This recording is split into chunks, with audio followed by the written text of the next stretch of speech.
இப்போ பெரிய லெவல்ல அவங்கள இறைவனோட தொடர்பு கொள்ள வைக்கிறாங்க. சிஸ்டர் நொய்டா வந்து ரொம்ப மகிழ்ச்சிகரமாக, ரொம்ப சிரித்த முகமாக இருப்பாங்க. இப்போ அவங்கள மலர்களாக வரவேற்பாங்க. அதுக்கு முன்னாடி ஒரு சில வரிகள். இன்னைக்கு சிஸ்டர் நொய்டா அனுதாபத்தை பத்தி நமக்கு ஒரு சில விஷயங்கள் சொல்லுவாங்க.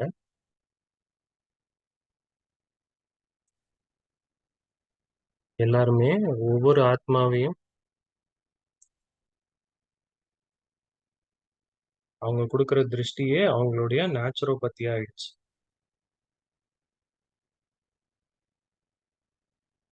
இங்க நிறைய அலோபதி பிராக்டிஸ் பண்றாங்க வெஸ்ட்ல.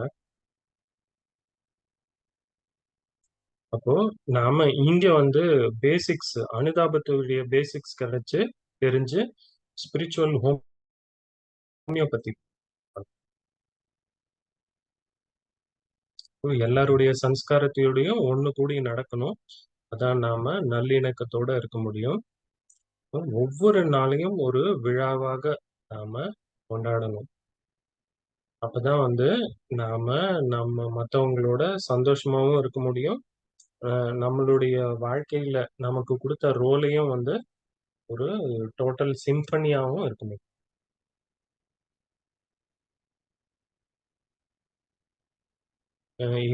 இதோட சிஸ்டர் நாயராக்கு நாம நன்றிகளும் தெரிவிக்கிறோம் நம்மளோட இணைந்தமைக்காக. குட் மார்னிங், குட் ஆஃப்டர்நூன் எல்லாருக்குமே. மற்றவங்களுக்கு குட் ஈவினிங். ரொம்ப நல்லா இருக்கு. இது ரொம்ப நல்ல டாபிக். ஒவ்வொருத்தருடைய வாழ்க்கையிலும் டாக்டரோ நர்ஸோ ஒரு ஃபேமிலி மெம்பரோ நம்ம என்ன நம்மளுடைய வாழ்க்கையில போயிட்டு இருக்கோமோ அதுக்காக அனுதாபம் தெரிவிக்கக்கூடிய ஒருத்தர் நம்ம கூட இருந்தா நல்லா இருக்கும் இல்லையா? அப்போ நீங்க இந்த அனுதாபத்தை பத்தி நிறைய நிறைய எக்ஸ்பீரியன்ஸ் எங்களோட ஷேர் பண்ணுவீங்கன்னு நினைக்கிறோம். அப்போ மத்தவங்களுடைய ஷூஸ்ல, அதாவது உங்களை இன்னொருத்தருடைய ரோல்ல போட்டு பார்க்கணும். இப்ப இங்க நானு நிறைய ஃப்ளவர்ஸ் வச்சிருக்கேன். நீங்க உங்களை போல ஒயிட்டா பியூரா இருக்கக்கூடிய மலர்களே நான் உங்களுக்கு பரிசாலிக்கிறேன். ரொம்ப நன்றிகள் மனோஜ், அந்த நல்ல இன்ட்ரோடக்ஷனுக்காக. இது ரொம்ப நல்ல ஃபேமிலி இல்லையா? Values for life family.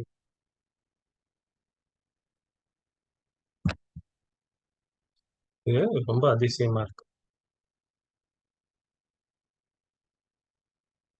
Wonder of the world இன்டர்நெட்டோடைய ஒரு அதிசயம். இன்னைக்கு இருக்க டாபிக் நான் யோசிச்சுட்டு இருந்தேன்.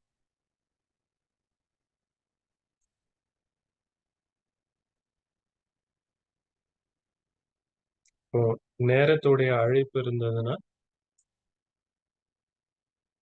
அப்போ இந்த அனுதாபத்தை நாம வளர்த்துக்கணும். ம், நம்மளுடைய புரிதலை அதிகப்படுத்திக்கணும்.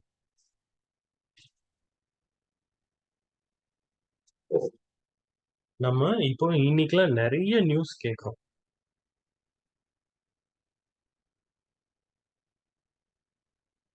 இந்த வாரத்திலேயே மார்னிங் கிளாஸ் கேட்டுட்டு இருந்தோம் முரளி. அப்போ ஒரு முக்கியமான டீச்சர் கிளாஸ் படிச்சுட்டு இருந்தாங்க. அவங்களுடைய சின்ன பையன் அந்த ரூம்குள்ள வந்தாங்க.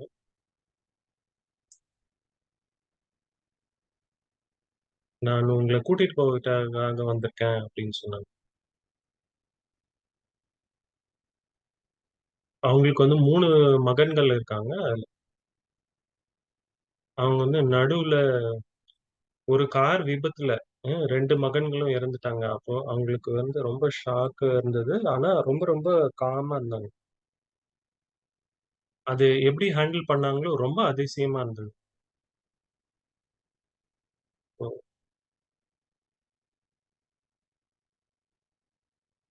அப்போ நாம எந்த அளவுக்கு இதற்காக ரெடியா இருக்கோம்? இந்த மாரி எதிர்பாராத விஷயங்களுக்கு. நெறைய விஷயங்கள வந்து நெறைய விதத்துல ஃபேஸ் பண்ணலாம். எல்லாரோட அனுதாபமும் கொட்டுனாங்க. அவங்களுடைய இதெல்லாம் கொட்டுனாங்க. இருந்தாலும் நமக்கு என்ன திரும்ப கிடைக்குதுன்னா, ரொம்ப ஆழமான அனுதாபம் இருக்கக்கூடிய தனக்காகவும் சரி, தன்னுடைய குடும்பத்திற்காகவும் சரி. எங்ககிட்ட என்ன ஷேர் பண்ணாங்கன்னா, "கடவுளுக்கு நன்றிகள். நான் வந்து இன்னும் ரொம்ப இதனால வருத்தப்படல.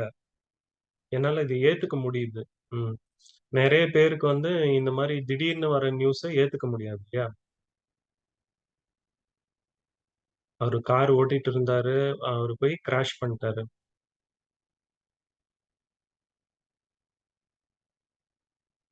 ஆனா, நமக்கே நேச்சுரலா இந்த அனுதாபம் இருக்கு இல்லையா? எல்லாருமே தன்னுடைய நல்ல ஆசைகள குடுக்குறாங்க.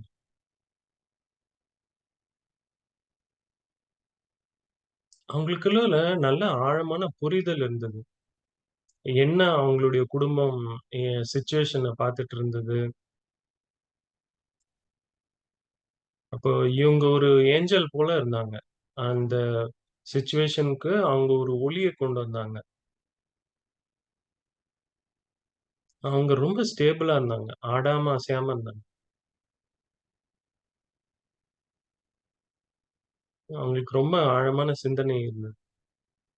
அவங்களுக்கு தன்னுடைய செல்ஃப் கம்பேஷன் வந்து நெறையவே இருந்தது. அவங்க ஒரு நிமித்தமானவங்களா இருந்து, அந்த அந்த குடும்பத்தையும் சரி, அதனுடைய பேரன், பேத்திங்களையும் சரி, எல்லாரையும் இந்த கடினமான சூழ்நிலையில வழி நடத்திட்டு இருந்தாங்க. அப்போ அது ரொம்ப பவர்ஃபுல் மெசேஜா இருந்தது. ஒவ்வொருத்தருக்கும் வேற வேற மாரி டெஸ்ட் வருது. ஆனா, நமக்கு அலிசியா சிஸ்டர் கிட்டேருந்து என்ன புரிஞ்சதுன்னா, நம்மளுடைய முயற்சியின் மூலியமா நம்ம வந்து ஸ்ட்ராங்கா ஆக முடியும். அப்போ அந்த நல்ல ஸ்ட்ராங்கான நிலையிலேருந்து மத்தவங்களுக்கும் ஹெல்ப் பண்ண முடியும். வலி, வேதனையிலிருந்து. இப்போ அனுதாபம்னா, நல்ல ஆழமான புரிதலோட, யார் என்ன மாரி சூழ்நிலையில கடந்து போயிட்டு இருக்காங்கன்னு தெரிஞ்சுக்கிறது.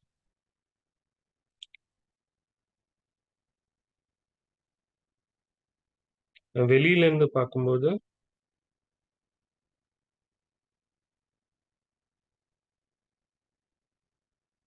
நமக்கு வந்து அவங்க என்ன அனுபவிக்கிறாங்களோ, அது நமக்கு புரியும். அந்த அளவுக்கு ஆழமான ஒரு உணர்வு ஏற்படும்.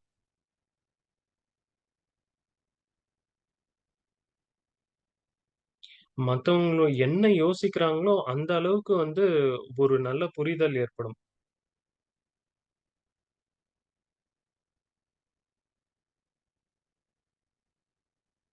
நான் ஒரு எக்ஸாம்பிள் சொன்னோம் இல்லையா? நான் ட்ராஜடி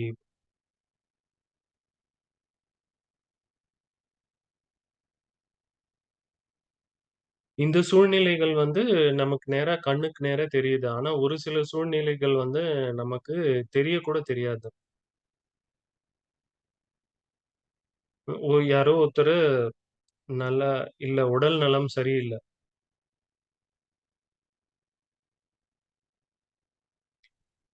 ஆனா, அவங்க எப்படி மத்தவங்களோட நடந்துக்கிறாங்க, எப்படி வழி நடத்திக்கிறாங்க, அப்போ ஏதோ சரியில்லன்னு புரியும்.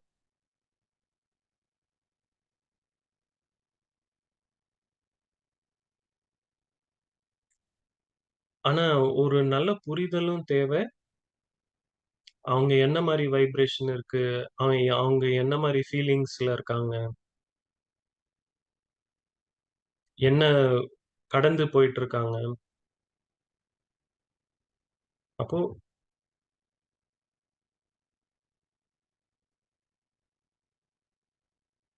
கருணையோட ஒரு உணர்வு தான் இந்த அனுதாபம்.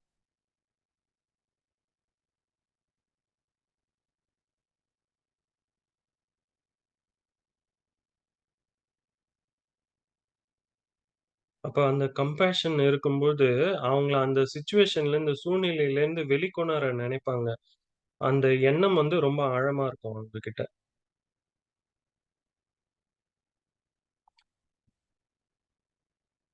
அது நம்மள அவங்களுக்காக ரெடியா இருக்கதுக்காக வைக்கும்.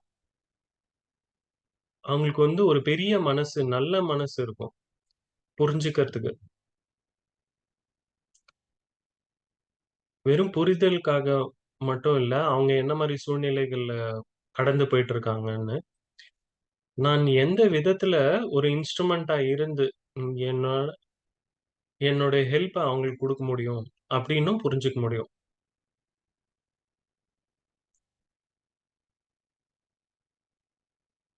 எல்லாமே வந்து ஏதோ ஒரு காரணத்துக்காக தான் நடக்குதுன்னு தெரியும்.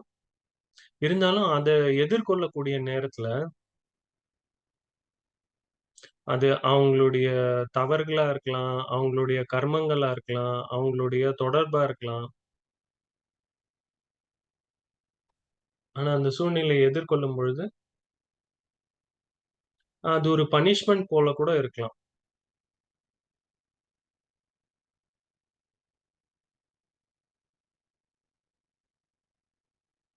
நீங்க வந்து அனுதாபம் ஒரு நர்ஸா இருக்கும்போது இருக்கக்கூடிய அனுதாபத்த பத்தி சொன்னீங்க. ஏன்னா நான் இந்த ஞானத்துக்கு வரும்பொழுது, நான் வந்து எனக்கு சர்வீஸ் புடிக்கும். வேற மாதிரி சர்வீஸ் பண்ணிட்டு இருந்தேன். நான் அப்போ 15 வயசா இருந்தது எனக்கு. நான் வந்து ஒரு கேத்தலிக் ஃபேமிலில பிறந்தேங்க. என்னுடைய சகோதரிகளும் வந்து ஒல்லியா, உயரமா இருந்தாங்க. ஒரு சண்டே மாஸ் இருந்தது. எங்களுக்கு வந்து ஒரு வாலண்டியர்ஸ் தேவ ஹாஸ்பிட்டலுக்காக. அ என்ன பார்த்து அந்த சிஸ்டர் கேட்டாங்க, "நீங்க உங்களுக்கு எவ்வளோ வயசு?" எனக்கு 15. "நீங்க வந்து 18 வயசா இருக்கும்போது தான் வர முடியும்னு" சொன்னாங்க. அப்ப ஹாஸ்பிட்டல்ல இருக்கிறவங்களுக்கு என்னென்ன தேவையெல்லாம் இருக்கு, எவ்வளோ தேவை இருக்கு அப்படின்றத பத்தி சொன்னாங்க. நான் சொன்னேன், "இப்போலேருந்து 15 வருஷத்துலேருந்து நானு வரேன். நான் இப்ப கண்டிப்பா வருவேன். நான் என்னோட யூனிஃபார்ம் எடுத்தேன். நான் அங்க போயிட்டேன். நான் வந்து 15 வருஷமா இருக்கலாம். ஆனா நான் இங்க இருக்கணும்." அது வந்து எனக்கு ரொம்ப நல்ல எக்ஸ்பீரியன்ஸா இருந்தது.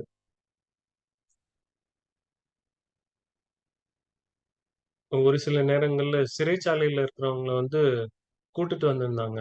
அவங்க வந்து போலீஸோட சூப்பர்விஷன்ல இருந்தாங்க.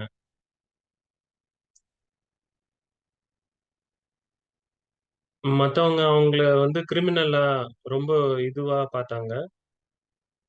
ஆனா அவங்க வந்து நானு பெட்ல பார்த்தேன். அவங்க நெறைய வலி அனுபவிச்சுட்டு இருந்தாங்க. அவங்க கூட உட்காருவேன்.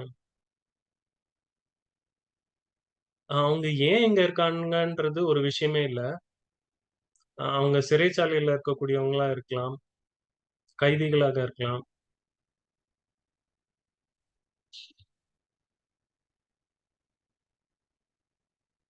இந்த மாரி ஒரு விஷயம் தேவைப்பட்டதா இருந்தது. அப்ப அவங்க என்ன மாதிரியான சிச்சுவேஷன் ஃபேஸ் பண்றாங்கன்னு எனக்கு புரிஞ்சுது.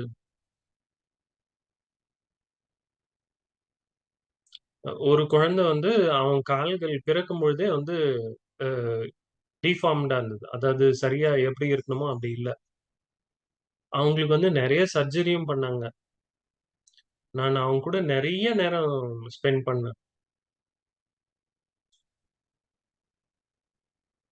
அவனுக்காக படிச்சேன், அவனுக்காக பெயிண்ட் பண்ணேன்.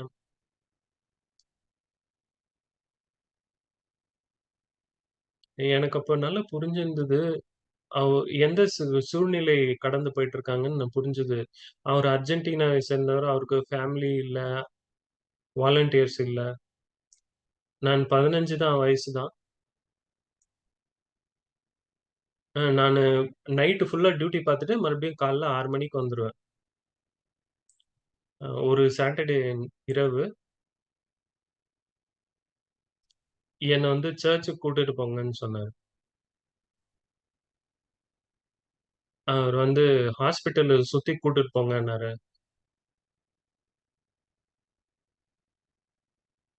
அப்போ நானு 6 மணிக்கு போனேன். மறுபடியும் வந்து 9 மணிக்கு அப்போ நானு ஹாஸ்பிட்டலுக்கு போயிட்டு, எல்லா ஃப்ளோர் ஹாஸ்பிட்டலுக்கும் போனேன் நானு.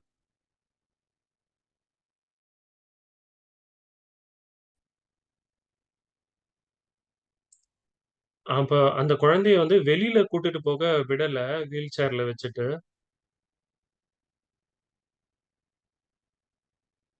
அப்போ நான் வந்து அ அவன் தனியா இருக்கான்ற உணர்வு அவனுக்கு ஏற்படக்கூடாதுன்னு நான் அவன் கூடவே இருந்தேன். அப்ப அந்த வீல் சேர எடுத்துட்டு ரொம்ப டாப் ஸ்பீடுல நான் அவன கூட்டிட்டு போனேன். அப்ப எனக்கு புரிஞ்சது. இது எவ்ளோ முக்கியம். அவங்களோட கனெக்ட் பண்ணணும். அப்போ அவங்க என்ன மாரி சூழ்நிலைய கடந்து போறாங்கன்றத அப்பதான் புரிஞ்சுக்க முடியும்.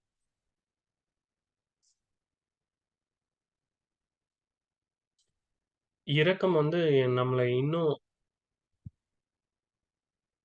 உள்ள கூட்டிட்டு போது. அவங்கள வந்து அதுலேருந்து எப்படி விடுவிக்கிறது?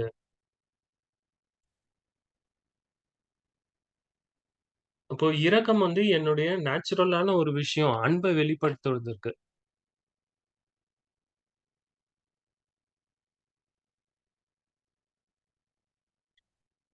இரக்கத்தோட இன்னொரு பாகம்னு சொல்லலாம். இன்னொரு பெர்ஸ்பெக்டிவ் சொல்லலாம்.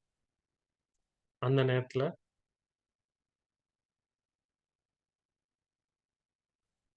முதல்ல சேவைன்னா, அது ஸ்பிரிச்சுவல் சர்வீஸ்ன்னு இப்ப தான் நான் அத புரிஞ்சுக்கிறேன். நானு அவனுடைய நண்பனா இருக்கணும்னு நெனச்சேன். ஆனா, அதோட இன்னும் ஒரு படி மேல போய் ஆன்மீகத்துல ஆழமா, ஒரு சில நேரத்துல நாமளே வந்து ஒரு ட்ராப்ல மாட்டிக்க முடியும். இரக்கமா இருக்கோம். நம்ம நெறைய பண்ணுவோம். அது மற்றவங்களுக்காக.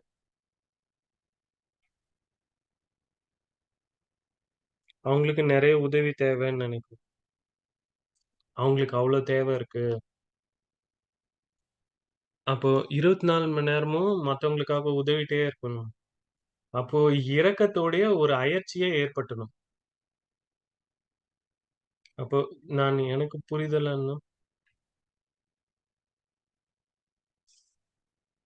நான் வந்து செஞ்சு, செஞ்சு சேவை செஞ்சு, செஞ்சு என்னுடைய எனர்ஜி கம்மாயிடும். நான் அனுதாபத்தோட தான் இருக்கணும். நாம வந்து கொஞ்சம் ஸ்ட்ரெச் தான் பண்ணி தான் சேவை பண்றோம். எல்லாத்தையும் ஏத்துக்கிறோம். அப்போ அந்த உண்மையான தேவையும் இருக்கு அங்க. ஆனா, அந்த உண்மையான அன்பு, நான் எந்த மாரி இதுக்கு ஹெல்ப் பண்றேன் அப்படின்ற நல்ல புரிதலோட பண்ணணும். நாம மனதால சேவை செய்யும்போது, அது அவங்களுக்கும் மனதால அத போய் சென்றடையுது.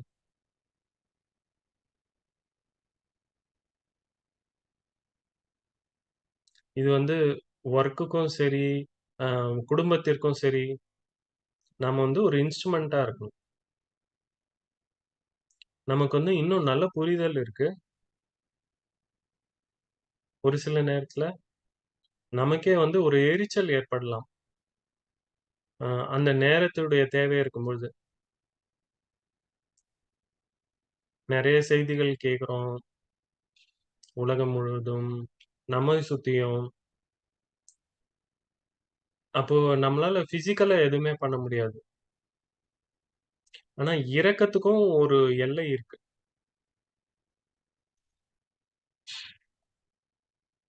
நாம உதவி செய்யணும். ஏதோ ஒரு வகையில, ஏதோ ஒரு வழியில. ஆனா நம்மளுடைய நிலைமைய புரிஞ்சுகிட்டு, நம்மளுடைய பவர், நம்மளுடைய வைப்ரேஷன் புரிஞ்சுகிட்டு ஹெல்ப் பண்ணணும். இது வந்து நாம நெறைய பேர ரீச் பண்ண முடியும். நம்மளுடைய வைப்ரேஷன் மூலியமா. நெறைய மக்கள் வந்து வருத்தத்துல இருந்தாங்க. என்னுடைய தந்தை என்ன விட்டுட்டு போயிட்டாரு. ஹாஸ்பிட்டல்ல நான் இருந்தேன். அப்போ அவருடைய இறந்த பிணத்த என்கிட்ட குடுத்தாங்க. ஓ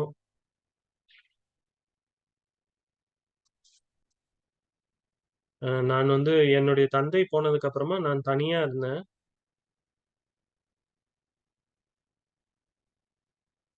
அவரு வந்து கோவிட்னால இறக்கல. ஆனா மன வருத்தத்துல இருந்துட்டாரு.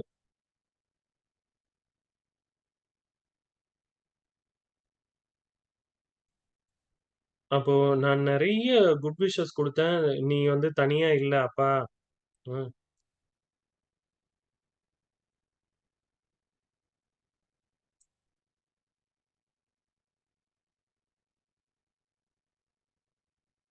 நாம ஏதாவது செய்யணும்னு நெனைக்கிறோம்.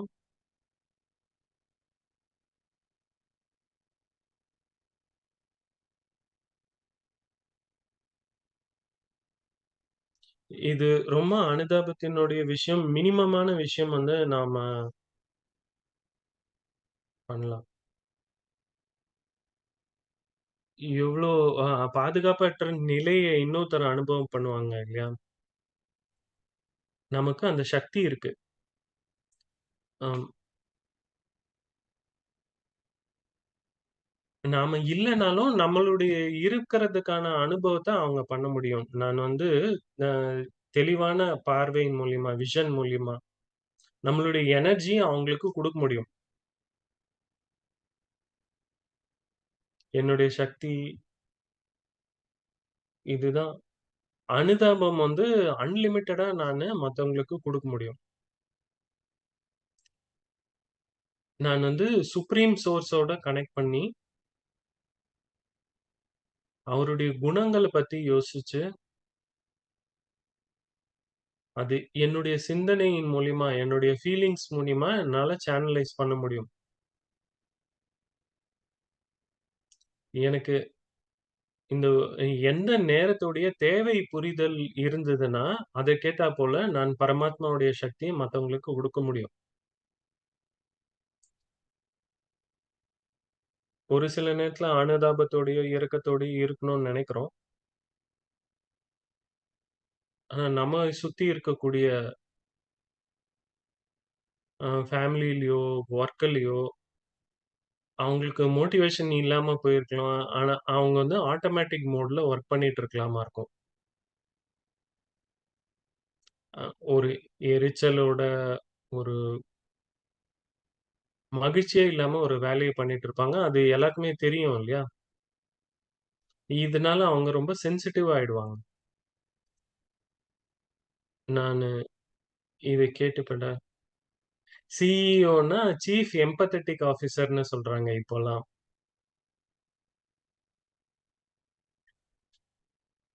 ஒரு சிலர் வந்து எக்ஸிகியூட்டிவா இருக்கலாம், புரொஃபஷனலா இருக்கலாம். ஆனா இன்னைக்கு என்ன தேவை இருக்குன்னா, சீஃப் எம்பத்தட்டிக் ஆஃபிசர் தேவையா இருக்கு. ஆனா எல்லாருக்கும் ஒரு லெவல் எம்பத்தி தேவ. அவங்க என்ன மாரி விஷயங்கள் கடந்து போறாங்கன்றத புரிஞ்சுக்கணும். அர்ஜென்டினால அர்ஜென்டினாவ பத்தி நியூஸ் உங்களுக்கு கிடைக்குதா என்னான்னு தெரியல. இப்ப என்னன்னா, இங்க ரொம்ப கஷ்டமான சூழ்நிலை இருக்கு. நெறைய சோசியலிசம் நெறைய போயிருக்கு. நெறைய கரப்ஷன் இருக்கு. இந்த பிரசிடென்ட் மூழ்கி போன டைட்டானிக்க கடல்லருந்து எடுக்குறாரு.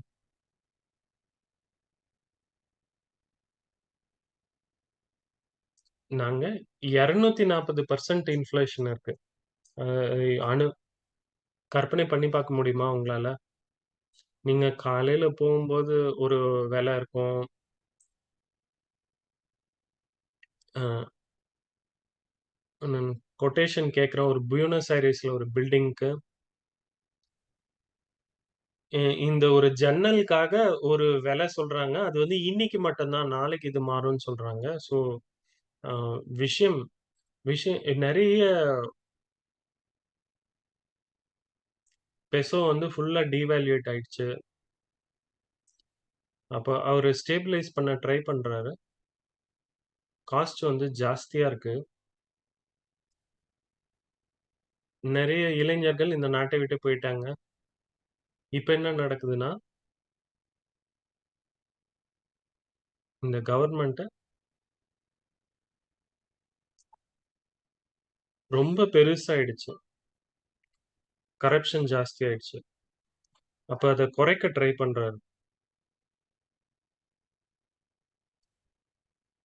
நெறைய பேர வந்து வேலைய விட்டு தூக்குறாங்க.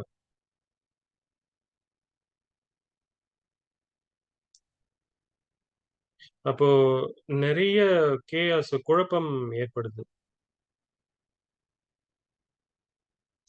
அவங்களுக்கு வேலை இல்லாம போயிடுது இல்லையா? அதுக்கு வேற ஏதாவது வழி பண்ணணும். அப்போ நெறைய பயம் இருக்கு. நெறைய பிகே சென்டர்ல வரக்கூடிய மக்கள்,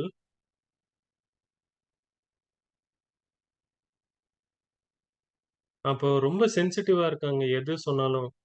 எது சொன்னாலும் ரொம்ப ரொம்ப கேர்ஃபுல்லா சொல்லணும். ரொம்ப சூழ்நிலைய புரிஞ்சு பேசணும் அவங்க கிட்ட. அப்ப இதுதான் வந்து அனுதாபத்தினுடைய ஒரு சூக்ஷ்மமான ஒரு விஷயம்.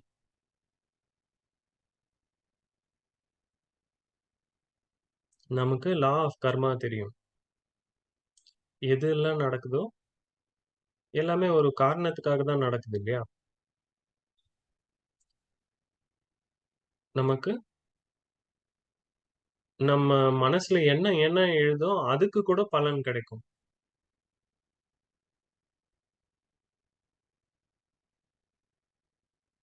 இப்போ நம்ம அதனுடைய அ கான்சிக்வென்ஸ் நமக்கு புரியுது.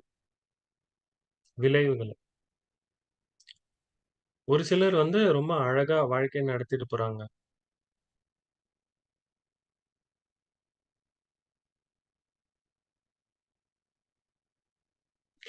நாம வந்து ரொம்ப இதுவா வந்து, "நீ செஞ்ச தப்புக்கு உனக்கு பலன் கிடைக்குது" அப்படின்னு வந்து நேரடியா கூட ஒரு புரிதல் இல்லாம, அனுதாபம் இல்லாம சொல்லிடலாம். ஆனா, அவங்களுடைய நிலைய புரிஞ்சு, அனுதாபத்தால நாம அத புரிஞ்சுட்டு, அவங்களுக்கு புரிய வைக்கணும். அன்பால.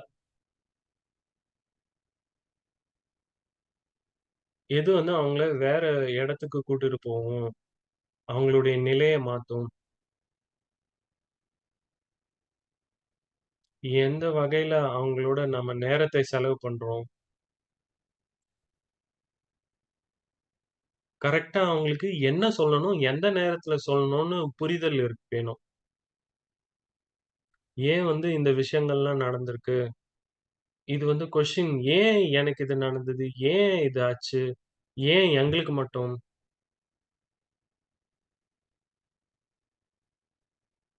மக்கள் வந்து ஒரு பெரிய கஷ்டத்துல போயிட்டு இருக்கும்போது, எப்படி அவங்களுக்கு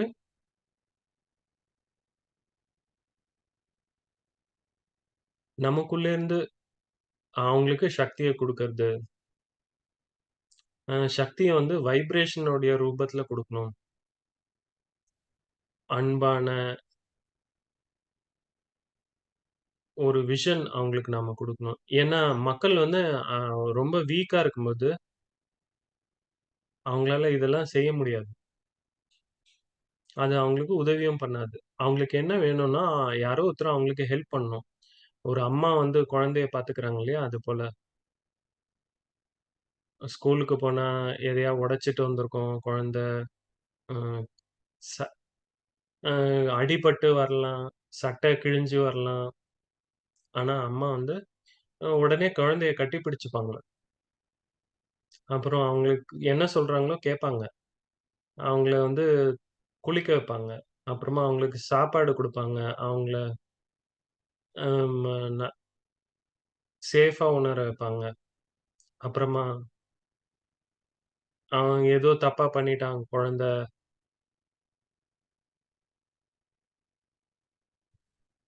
அப்புறம் அந்த நேரம், அந்த உண்மை வந்து ஒரு நல்ல பாதை காமிக்கும். ஆனா அந்த நேரத்துல ஏதோ ஒண்ணு நடக்கும்போது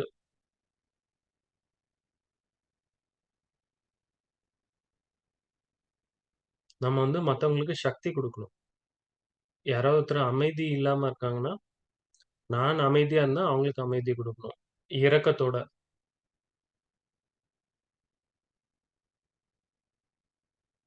என்னோட தேவை தான் வந்து டாப் ஆஃப் த லிஸ்ட். நான் மத்தவங்க அமைதி இல்லாத நிலைமைய பார்த்து நானும் அமைதி இல்லாம ஆயிட்டேன்னா, அது நல்லது இல்ல இல்லையா?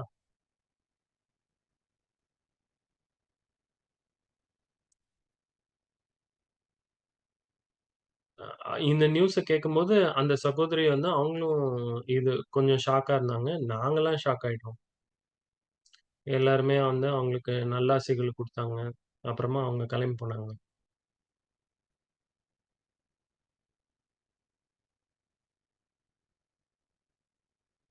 அப்போ நானே ஆச்சரியப்பட்டு போயிட்டேன். அப்ப இறைவனுடைய அன்ப எ அ ஒளிய என்னால அனுபவம் பண்ண முடிஞ்சது.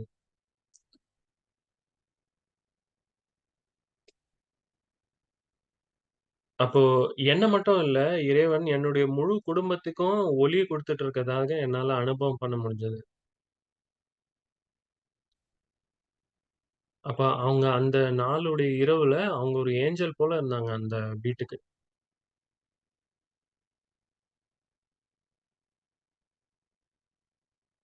அப்போ அப்பதான் புரிஞ்சது அவங்க அவங்களுக்காக எப்படி கேர் பண்ணிட்டாங்கன்னு. அப்போ எ அ இந்த விஷயத்துக்காக யாரும் ரெடியா இருக்க முடியாது இல்லையா? உங்களுடைய குழந்தை ஒரு ஆக்சிடென்ட்ல உயிரிழந்து போயிட்டாங்க. அப்போ இவங்க எந்த அளவுக்கு தன்னை நல்லா பார்த்துக்கிட்டாங்கன்றது அப்ப புரிஞ்சது. அவங்க ரொம்ப உண்மையா இருந்தாங்க.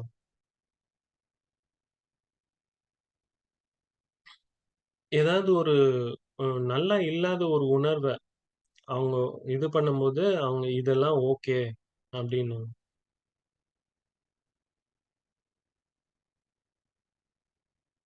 அப்ப இந்த சுய இரக்கம், தன்னை தானே பார்த்துக்கிறது, இதுதான் வந்து ரொம்ப முக்கியம். இதற்கு நான் என் கூட நெறைய நேரம் செலவிடணும். அமைதியில இருந்து என் கூட நேரம் அப்ப அந்த அமைதியில அவ்ளோ சக்தி இருக்கு. இது என்னை பத்தி எல்லாத்தையும் வெளிப்படுத்திடும். நான் பிப்ரவரில இந்தியாவுக்கு வந்திருந்தேன். நாங்க வந்து ORCல இருந்தோம். அது ஒரு நல்ல ரிட்ரீட் சென்டர் அது. டெல்லில, குர்காவ்ன்ல. நாங்க ஒரு எக்ஸ்பெரிமென்ட் பண்ணிட்டு இருந்தோம். சைலன்ஸ் ரிட்ரீட் இருந்தது. படிப்போம், கேட்போம், மெடிடேஷன் பண்ணுவோம். ஜர்னலிங் எழுதியிருந்தோம். இந்த வாட்டி ம் ஆஷா தீதி எங்க டீச்சர் இந்த இன்ஸ்ட்ருமெண்ட் ORCல இருக்கவங்க எங்கள வெளிப்படுத்துனாங்க.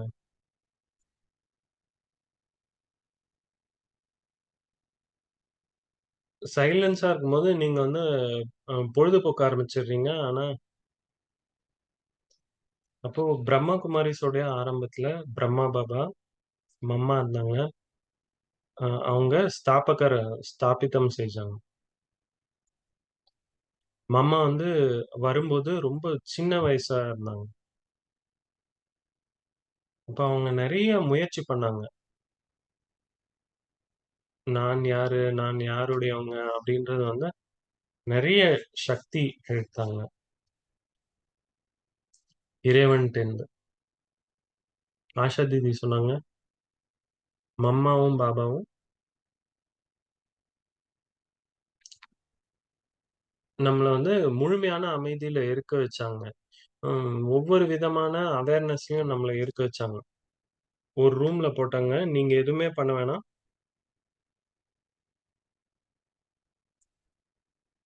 நமக்கு ஒரு எண்ணத்த குடுப்பாங்க. 2 மணி நேரம் வுட்டுட்டு, அப்பறக்கப்புறம் வருவாங்க.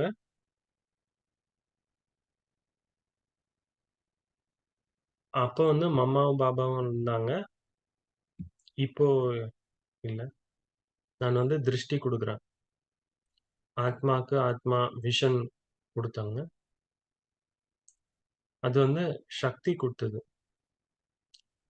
ஆத்மாவ தூய்மைப்படுத்துச்சு. இதுதான் வந்து நாங்க பண்ணோம். அப்ப இந்த பிராக்டிஸ்ல அவங்க ரொம்ப மகிழ்ச்சி அடைஞ்சிருந்தாங்க. அப்போ நாங்க வந்து எக்ஸ்பெரிமென்ட் பண்ணணும்னு நெனச்சோம். நாங்க 4 நாள் ORCல இருந்தோம். முழுமையான அமைதியில 8 ஹவர் இருந்தோம். நீங்க பண்ணணும்னு நான் சொல்லல. ஆனா என்னுடைய எக்ஸ்பீரியன்ஸ் நான் சொல்றேன். அவங்க கைட் பண்றவங்க எதெதெல்லாம் செய்யாத ஹோம் ஒர்க்கு, செய்யாத மாற்றம், சுய மாற்றம், வளர்ச்சி,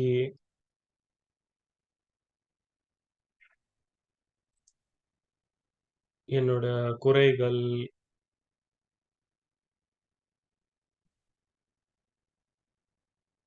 எதெல்லாம் செய்யலையோ, அதெல்லாம் வந்து நான் அமைதியில இருக்கும்போது இதெல்லாம் வெளிய வரும். நம்ம வந்து 4 நாள் அத பிராக்டிஸ் பண்ணோம். 2 நாள்ல அமைதியாக்கறதுக்கே 2 நாள் ஆயிடுச்சு. அப்பதான் நான் என்ன எதிர்கொள்ள முடிஞ்சது.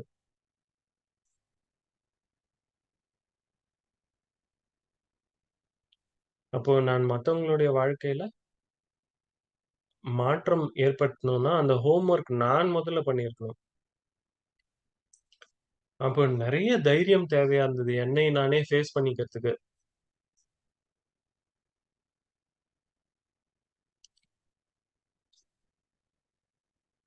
இப்போ என்னுடைய அழகையும் அது வெளிப்படுத்தும்.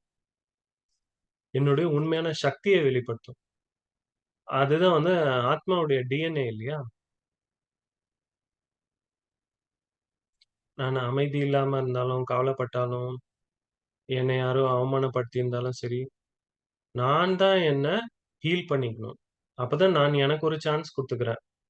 அப்போ என்னுடைய இதயத்த தூய்மைப்படுத்திக்க ஒரு வாய்ப்பு குடுக்குறேன். அத விட்டு குடுக்கணும். கடந்து போனத விட்டு நான் வரணும். அதுதான் வந்து நான் எனக்கே அனுதாபம் செய்றது இல்லையா? நான் என்னெல்லாம் எனக்காக செய்றேனோ, அப்பதான் வந்து என்னால அத மத்தவங்களுக்கு ஆஃபர் பண்ண முடியும். இது நான் ஒரு கிளாக் வச்சிருக்கேன். நான் இத விட்டுட்டேன்னா, அப்போ என்னுடைய கவலை, ஏமாற்றத்தெல்லாம் நான் எப்படி விட்டு குடுக்கறது? அது என்னுடைய சிறு பருவத்திலேருந்து வரக்கூடிய வலியா இருக்கலாம். என்னுடைய வேலையிலேருந்து வரலாம். என்ன புல்லி பண்ணியிருக்கலாம் யாரோ ஒருத்தரு. ஏதோ ஒரு திருமணத்தில ஏற்பட்ட பிரச்சனையா இருக்கலாம். அப்ப விட்டு குடுக்கறது, லெட்டிங் கோ அங்க வந்து உருவாக்குறோம். லெட்டிங் கோன்னா,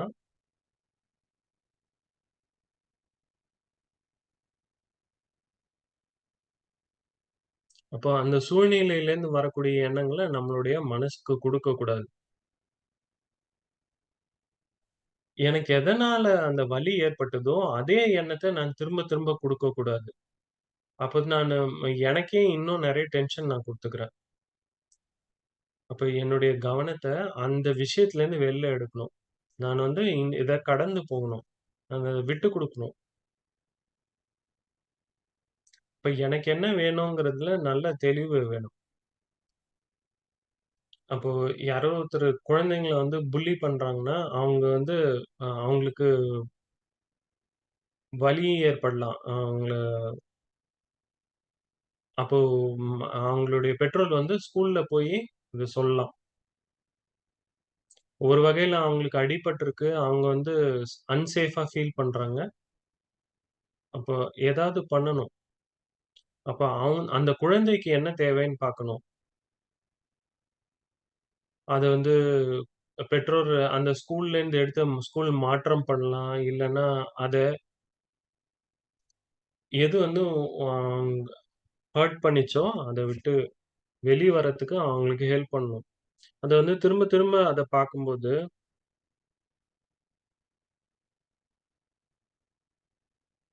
அப்போ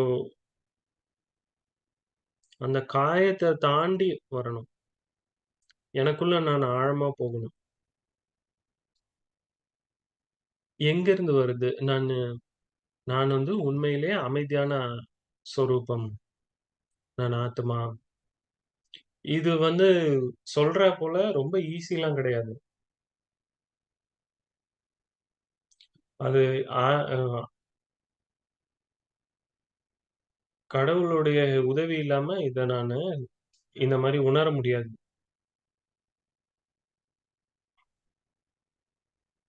நான் வந்து அனுதாபத்த பத்தி போகும்பொழுது,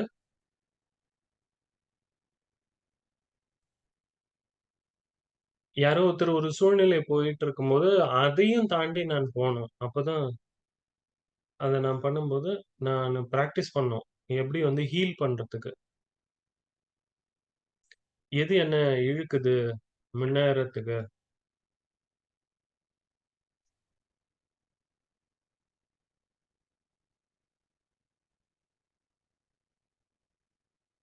எது வந்து என்ன முன்னேறி செல்ல உதவுது?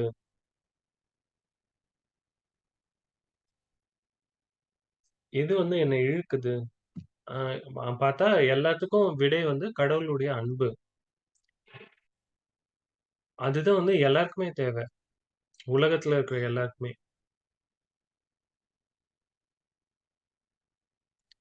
நான் அவர்கிட்ட இருந்து சக்தி எடுக்கலன்னா, என்னுடைய இருதயத்த சுத்தி பண்ணலன்னா, அப்போ என்னுடைய பழைய விஷன், என்னுடைய கடந்த காலத்து அப்போ என் கூட இருக்கிறவங்களுடைய விக்டிமா நான் மாறிட வாய்ப்பு இருக்கு.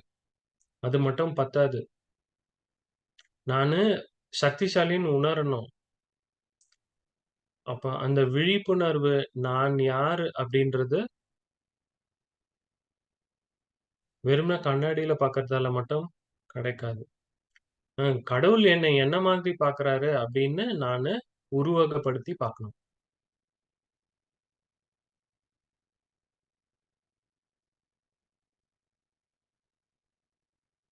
அப்ப எதெல்லாம் நான் மாத்தணும்னு பார்க்கணும்.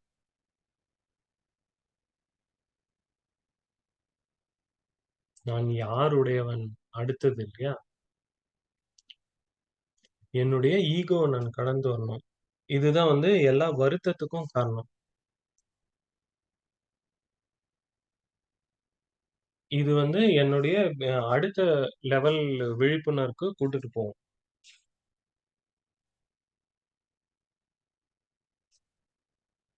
அப்போ இதன் மூலியம் எனக்கு கடவுளுடைய சக்தி எனக்கு கிடைக்க ஆரம்பிக்குது. எ நான் வந்து என்ன ரொம்ப கீழா பார்க்குறேன்.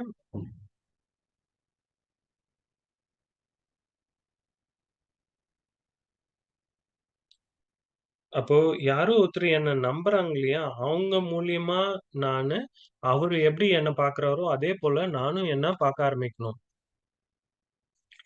நான் பார்க்கும்போது என்னுடைய வீக்னஸ தான் பார்க்குறேன். என்னுடைய குறைகள தான் பார்க்குறேன். நானு அந்த கடவுளோட தொடர்பு கொள்ளும்பொழுது,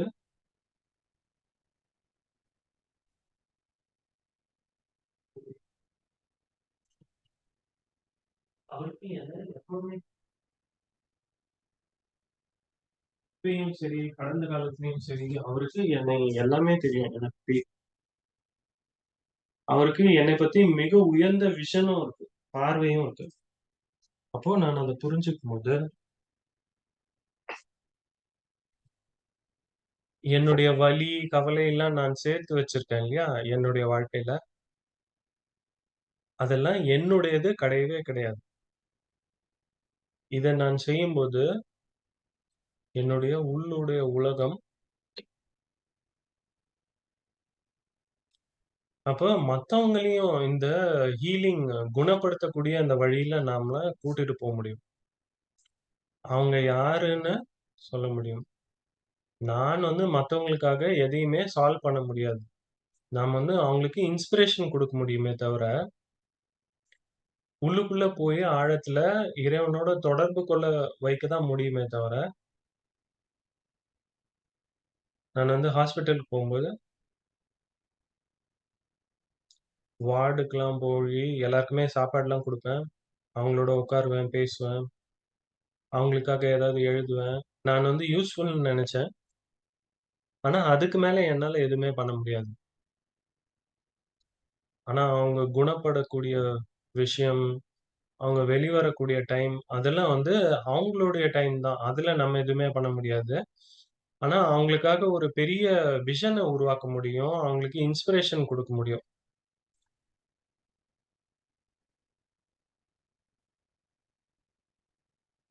இப்ப இது வந்து ஒரு டெம்பரரி சூழ்நிலை தான். ஒரு கதை சொல்றேன். அ என் நம்மளுடைய எல்லாருடைய தாதி ஜானகி, அவங்க வந்து 2020ல உடல் விட்டாங்க. அவங்க 70ல நான் பார்த்தேன். 70வது வயசுல. 104 வயசுல உடல் விட்டாங்க. அப்போ ரொம்ப நெறைய வருஷங்கள் இருந்தது. எனக்கு நெறைய கத்துக்க அவங்க கிட்ட இருந்து. அவங்களுடைய உடல் வந்து உடல் ஆரோக்கியம் வந்து ரொம்ப நல்லாலாம் இருக்காது. நெறைய நேரம் கிளாஸ்க்கு வரும்போது தாதி வரமாட்டாங்க. அவங்களுடைய உடல்நிலை சரியில்லன்னு. அப்ப நாங்க ஒரு வாட்டி கேட்டோம், "தாதி நீங்க எப்படி இருக்கீங்க? உங்களால பார்க்க முடியலையா?" அப்போ யோசிக்க ஆரம்பிச்சது. அப்ப நம்ம ஆத்மா கிட்ட பேசுறோமா? உடல் கிட்ட பேசுறோமா? ஏன்னா சரியில்லாதது வந்து உடல்நிலை தான் தவிர, ஆத்மா கிடையாது.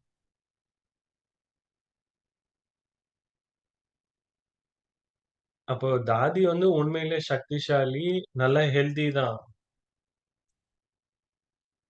அன்பாகவும், அமைதியாகவும் இருந்தாங்க.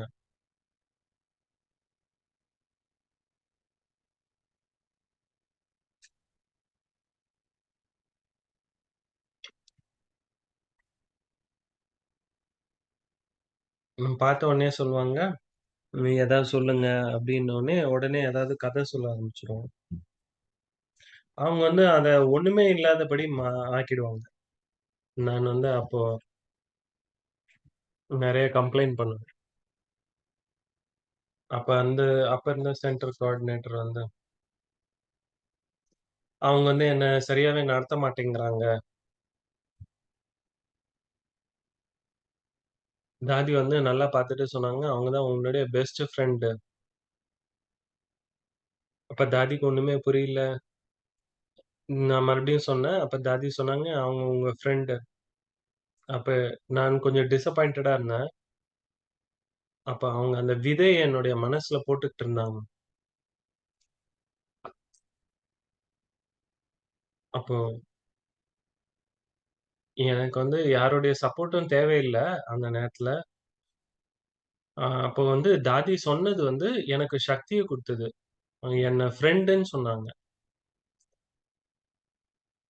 கொஞ்சம் வருஷம் 2 வருஷம் கழிச்சு சிலிக்கு போனேன்.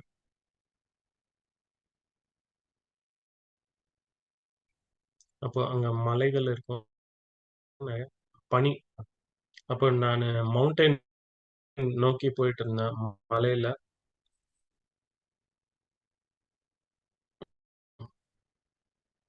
இப்போ அவங்க இப்படி சொன்னாங்கன்னா, நான் இத சொல்லுவேன் அப்படின்லாம். அப்போ ரொம்ப குழப்பமா இருந்தது. அப்போ தாதியுடைய குரல் வந்து ஒரு எக்கோ பண்ணாங்க. அப்போ நான் அவங்க உங்க ஃப்ரெண்ட் நான் வந்து இந்த பக்கமா இருக்குல்ல ஆண்டீஸு. நான் இந்த பக்கம் இருக்கேன். நான் சிலில இருக்கேன். அவங்க அந்த பக்கம் இருக்காங்க. பல 100 கிலோமீட்டர் தனியா இருக்காங்க. தனியா. இங்க வந்து நான் அவங்களோட சண்டை போட்டுட்டு இருக்கேன். ஒரு மனசுல ஒரு கதை உருவாக்கிக்கிட்டு இருக்கேன். அப்ப தாதியுடைய வார்த்தைகள், அவங்க உங்க ஃப்ரெண்டு. நான் என்ன பண்ணிட்டு இருக்கேனோ, அது ஒரு மாயை தான். சிஸ்டர் வந்து அவங்க அவங்க வேலையில இருப்பாங்க, அமைதியா. நான் வந்து சண்டை போட்டுட்டு இருக்கேன். அது வந்து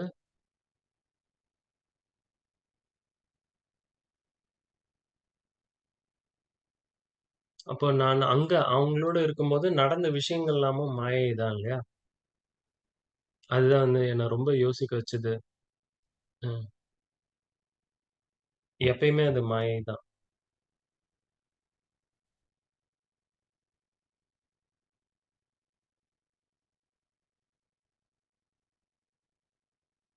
அவங்க ரொம்ப அன்பான தாதியா இருந்தாங்க. அன்பா இருந்தாங்க தாதி. ஒரு சில அந்த நேரத்துல நானு சிரிச்சேன். ஆனா, ரொம்ப ஆழமான ரியலைசேஷன் விழிப்புணர்வு அவங்க குடுத்தாங்க.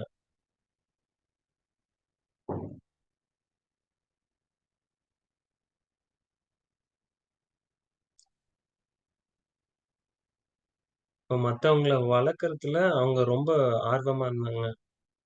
ஒவ்வொருத்தருக்கும் ஒவ்வொரு ரிதம் இருக்கும். ஒரு ஒரு வே ஆஃப் லேர்னிங் இருக்கும்.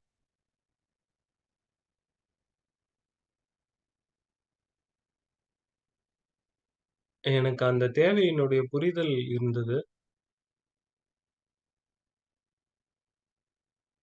ஒரு இன்ஸ்ட்ருமென்ட்டா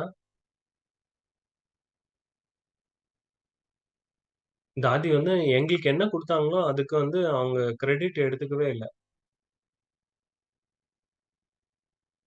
எங்களுக்கு எப்பயுமே தெரியும் அவங்க எங்களுக்கு ஏதோ குடுக்குறாங்கன்னு.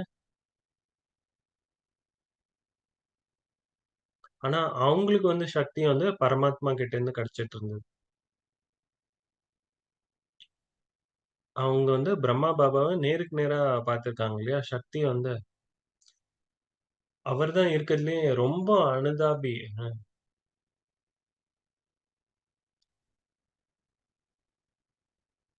அவரு ரொம்ப நெறைய தனக்குள்ள மாற்றம் கொண்டு வந்து, தன்னை நல்லா பார்த்துக்கிட்டாரு.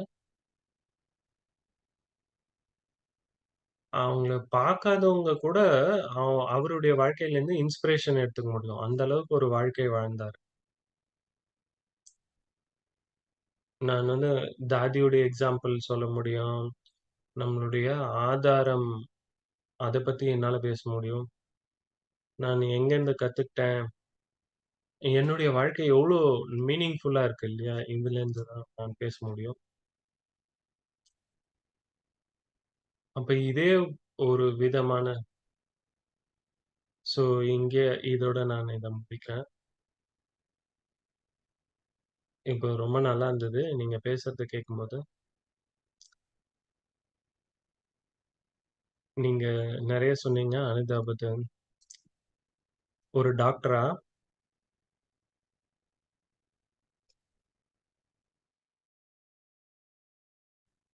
நானு அனுதாபத்தோட இருக்கணுமா? அவங்களுடைய வலிய நானும் அனுபவிக்கணுமா? இல்லன்னா அத நான் புரிஞ்சுகிட்டு அப்படியே விட்டுடணுமா? நானு கொஞ்சம் ரிசர்ச் பண்ணேன். எம்பத்தி பத்தி, வார்த்தை பத்தி. மத்தவங்களுடைய உணர்வத உணரணும். அ அத தெரிஞ்சும் இருக்கணும்.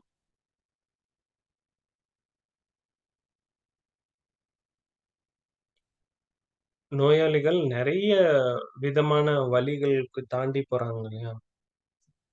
அப்ப அவங்களுக்கு என்ன தேவையோ புரிஞ்சு, ஏதோ ஒரு டயக்னோசிஸ் இருக்கு, ஒரு சர்ஜரி இருக்கு. அந்த மாரி சூழ்நிலை ஹெல்த் கேர் புரொஃபஷனல்ஸ் அந்த சூழ்நிலைய கடந்து வராங்க.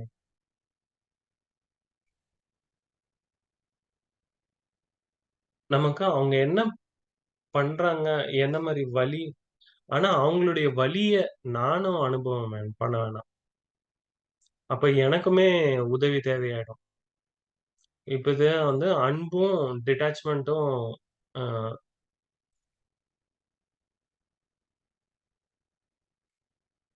நெறைய பேரு கேரிங்காவும், சயின்டிஸ்ட்டாவும், டாக்டராவும், நர்ஸாவும் இருப்பாங்க. ஆனா அவங்களுடைய வலிய நீங்க எடுத்துக்கணும்னு அவசியம் இல்ல. ஏன்னா கிறிஸ்டியானிட்டில என்ன சொல்றாங்கன்னா, நான் நான் வந்து வருத்தப்படுறேன். ஏன்னா நீங்க வருத்தப்படுறீங்க. நான் எம்பத்தி பண்றேன். ஏன்னா நீங்க வந்து வருத்தப்பட்டுட்டு இருக்கீங்க. ஆனா ஆன்மீகத்துல பார்க்கும்போது, ஒருத்தர் வருத்தப்படுறாங்கன்றதுனால நாமளும் வருத்தப்படணும்னு அவசியம் இல்ல. ஆனா மத்தவங்கள விடுவிக்கணும். நம்மளுடைய கேரிங் நேச்சரால.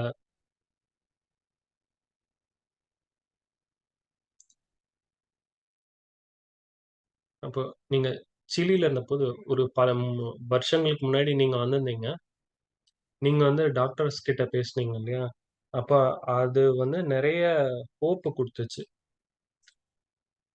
எவ்ளோ பணிவோட நீங்க பேசுனீங்க. அது வந்து அவங்கள யோசிக்க வச்சது. இப்ப அதுக்கு வேற ஒரு லெவல் இருக்கு. அந்த ரோல்ல ப்ளே பண்றதுக்கு. டாக்டர்ஸ் ஒரு சில நேரம் பார்த்தா அரகன்ட்டா தோணலாம். நர்சஸ் பார்க்கும்போது. நீங்க வந்து ரொம்ப பணிவா பேசுனீங்க. என்கிட்ட சொன்னீங்க,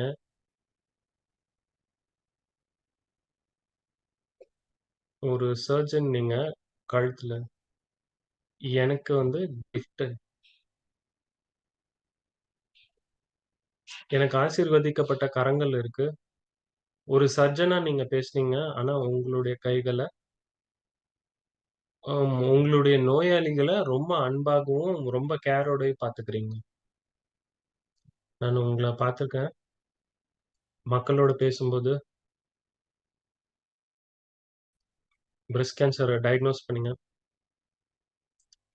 அந்த நபர நீங்க ரொம்ப சேஃபா அனுபவம் பண்ண வச்சீங்க. சர்ஜரிக்கு முன்னாடி. அவங்க சொல்லிட்டே இருந்தாங்க. அவங்க கிட்ட இருக்கக்கூடிய அன்பு தான், கண்ல இருந்த அன்பு தான் என்ன ரொம்ப பாதுகாப்பா உணர வச்சது. ஆனா, அவங்களுடைய பெயின நீங்க வந்து உணரல. நீங்க வந்து இன்ஸ்ட்ருமென்ட்டா இருந்தீங்க. அவங்கள அவங்களுக்கு சக்தி குடுத்து, அவங்களுக்கு தைரியம் குடுத்தீங்க. அத எதிர்கொள்றதுக்கு.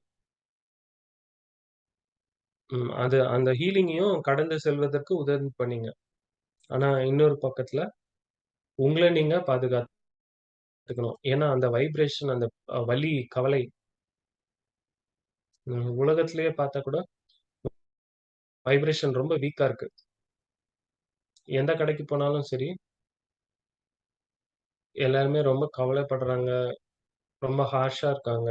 எப்படி பேசுறாங்க, டாக்ஸி டிரைவர் எல்லாருமே வந்து கவலைப்பட்டுட்டே தான் இருக்காங்க. "போண்டி ஆயிடுவோம்" அப்படி. நம்ம வந்து நம்மள தான் பாதுகாக்க முடியும். அப்பதான் வந்து நாம குடுக்க முடியும்.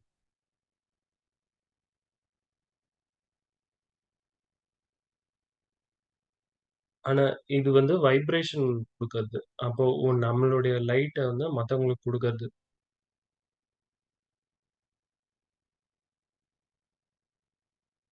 நீங்க வந்து உங்களுடைய ஆஃபீஸ விட்டு வெளில போறவங்க வந்து அதிர்ச்சி அடைஞ்சு, உடைஞ்சு போலாம்.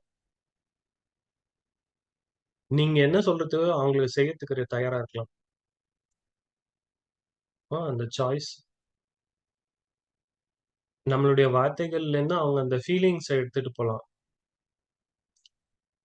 அப்ப அதன் மூலியமா என்ன சொல்லணும், நாம எவ்ளோ கேர் பண்றோம் அவங்களுக்கு, அன்பா இருக்கோம். எத அவங்க ஃபேஸ் பண்ணணும். ஒரு சில நேரத்துல டாக்டர்ஸ் வந்து கொஞ்சம் கொஞ்சமா, கொஞ்சம் கொஞ்சமா குடுக்குறாங்க. அப்போ எல்லாமே அவங்களுக்கு தெரியும். ஆனா, அந்த இடைப்பட்ட நேரத்துல அவங்க எல்லாத்துக்குமே ரெடி ஆயிடுறாங்க.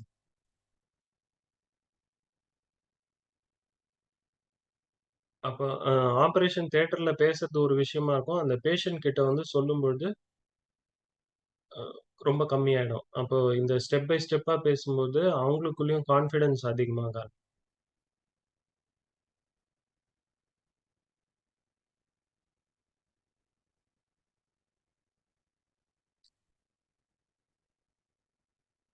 அ டிஸ்சார்ஜ் ஆகி போற பேஷண்ட்ஸ் கிட்டயும் பேசி அவங்களுக்கும் நம்பிக்கைய குடுக்க தானே ட்ரை பண்ணுவாங்க.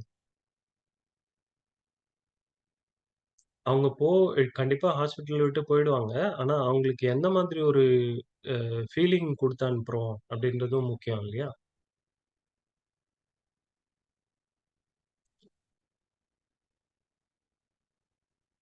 இது வந்து ரொம்ப முக்கியமான விஷயம்.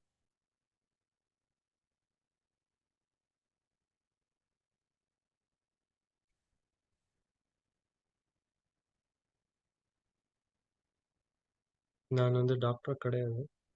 நான் வந்து சோல்ல வந்து அந்த ஆத்மா வந்து அந்த நடிப்ப நடிக்குது.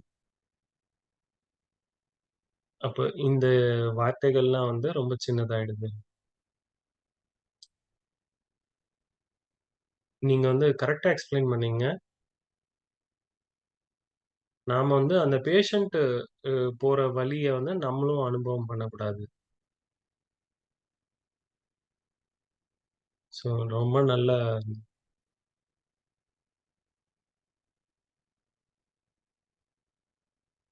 நீங்க வந்து டிட்டாச்மென்ட் பத்தியும் சொன்னீங்க.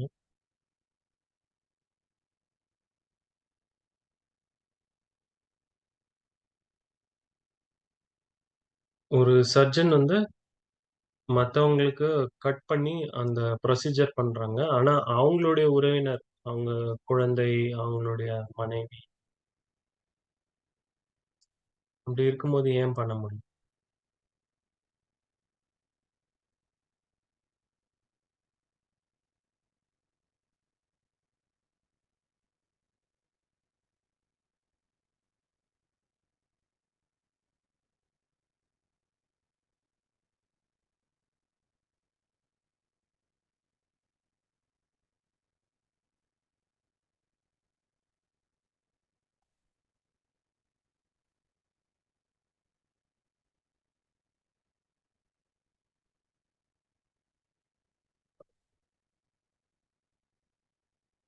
Manoj brother shoes.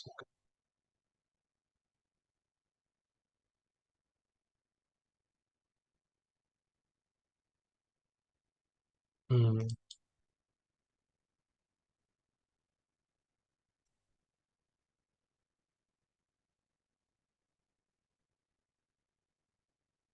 எப்படி வந்து அந்த சர்ஜன் விடுபட்ட நிலையில இருந்து தன்னுடைய உறவினர் மேலே ஆப்பரேட் பண்ணும்?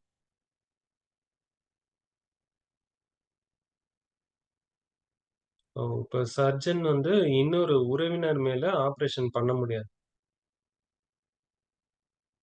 அப்போ இன்னொருத்தருடைய ஹெல்ப் எடுத்துக்கலாம். இன்னொரு சர்ஜனுடைய ஹெல்ப். அப்ப எனக்கு தெரியாது. அந்த இதுக்கு வந்து டாக்டர் மேத்தா நீங்க தான் வந்து பதில் சொல்லணும்.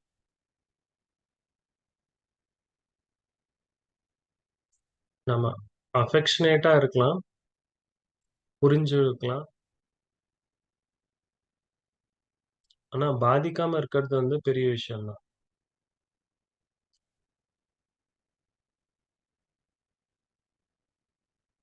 அப்ப அது வந்து எதிர்கொள்றது. இப்போ போலீஸ் வந்து நெனச்சு பாருங்க, அவங்க வந்து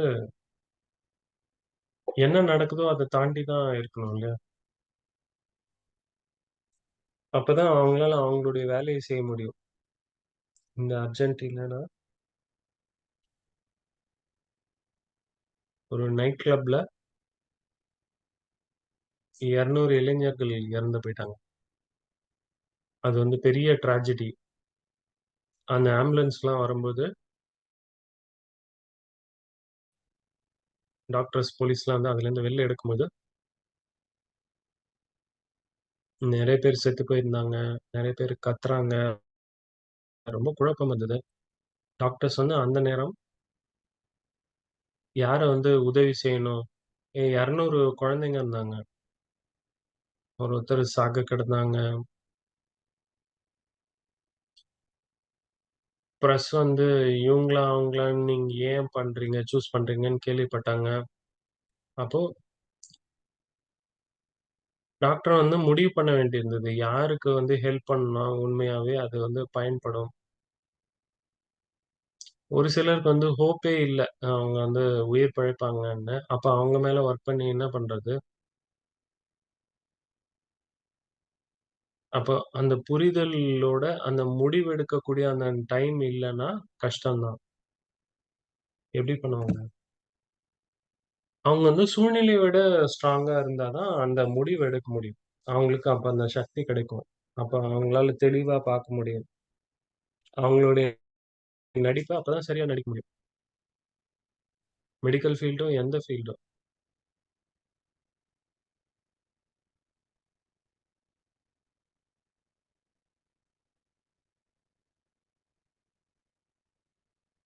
இப்போ உள்ளுக்குள்ள அன்புலேருந்து வெளிய வரும்போது தான்,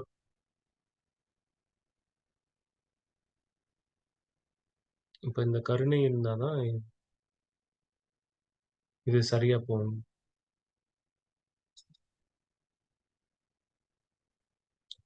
இங்க சிக்னல் வந்து ரொம்ப கம்மியாயிடுச்சு.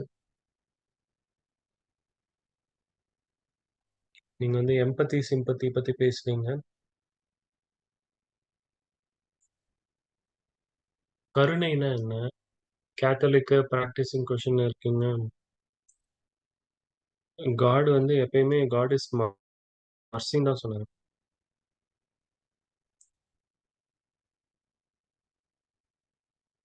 பிட்டி அண்ட் மர்சி அப்படின்னு 2 வார்த்தைக்கு ஏதாவது வேறுபாடு இருக்கா? மர்சினா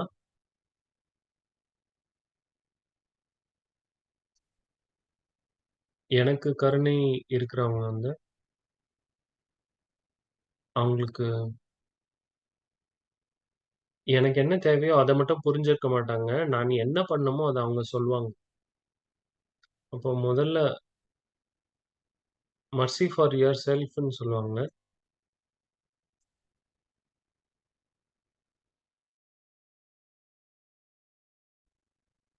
பட் டீச்சர்ஸ் வந்து சொல்லிக் குடுப்பாங்க, கைட் பண்ணுவாங்க. ஆனா, நாம நமக்கு மர்சி இருக்கணும் நம்ம மேல. அப்ப அப்பதான் நான் வந்து சரியானத செய்ய முடியும்.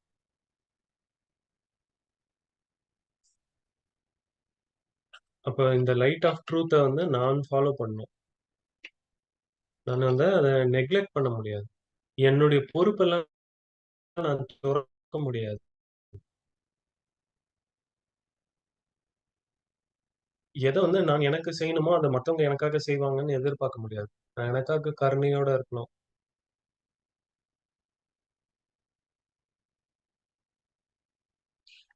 நான் வந்து இந்த வாழ்க்கையினுடைய விளையாட்டு விளையாடும்போது, கடவுள் வந்து என்ன செய்யணும்ன்றத சொல்லிக் குடுப்பாரு. அப்போ எனக்காக நான் மர்சியோட இருக்கும்பொழுது, நான் அத நல்லா செயல்படுத்த முடியும். அப்ப அந்த கருணையோட இருக்கும்போது, நான் எனக்காக நான் கேர் பண்ணிப்பேன் அப்படின்றத வந்து நான் சொல்றேன். எனக்கு என்னால நடந்த மிஸ்டேக்க வந்து நானு ஏத்துக்கிறது.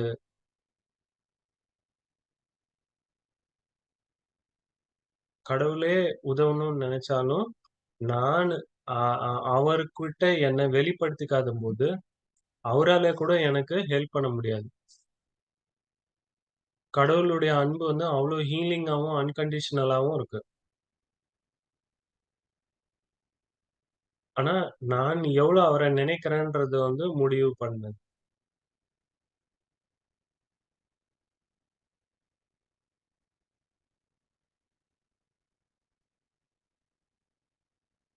மெடிடேஷன் வந்து நம்ம முழு நாள் பண்ணணும். அது வந்து இது வந்து இப்டி கைய வச்சுட்டு இப்டி உட்காரணும்.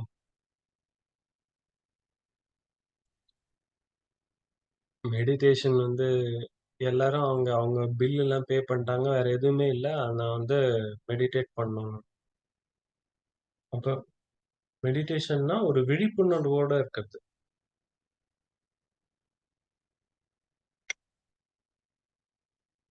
எனக்கு தேவையான உதவி எடுத்துக்கிறது. எனக்கு வந்து உதவி தேவைப்படும்போது நான் எடுத்துக்கணும்.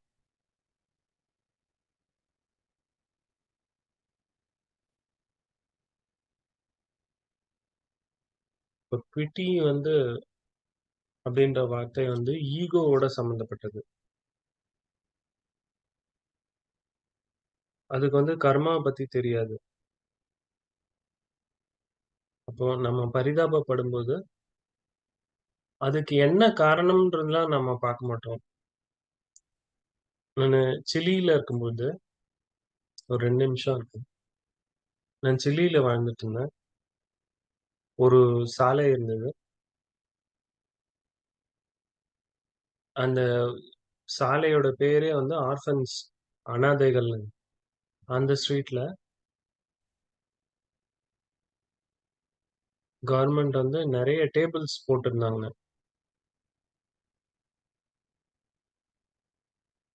அப்போ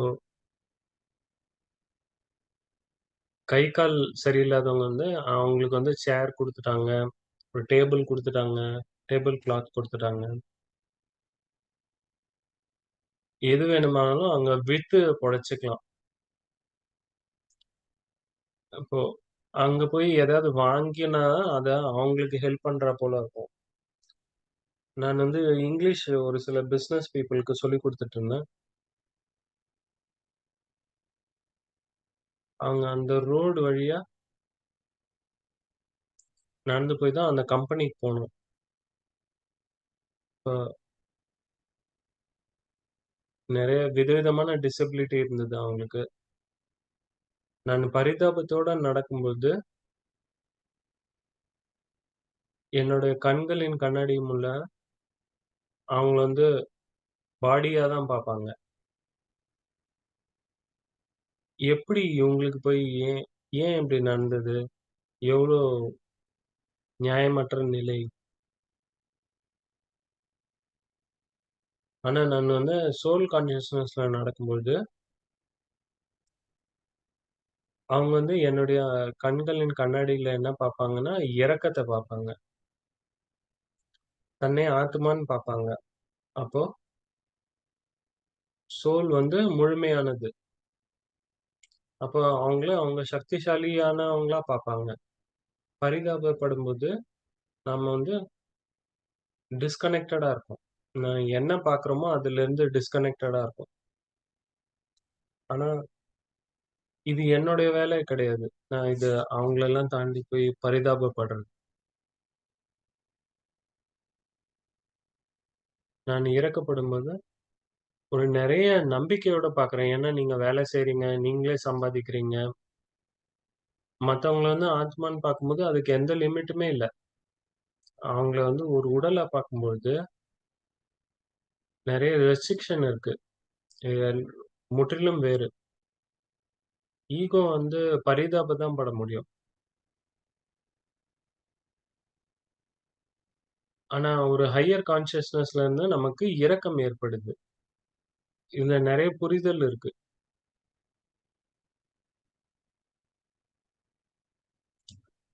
நான் நீங்க இந்த நிலையில இருக்கிறதுக்கு என்ன காரணம்? அப்டின்லாம் கேட்க வேண்டியதுலாம் என்னோட வேலையே கிடையாது. அப்போ வந்து அதன் மூலியமா நான் அவங்களுக்கு ஒளி குடுக்குறேன். இது வந்து நல்ல எக்ஸ்ப்ளனேஷன்.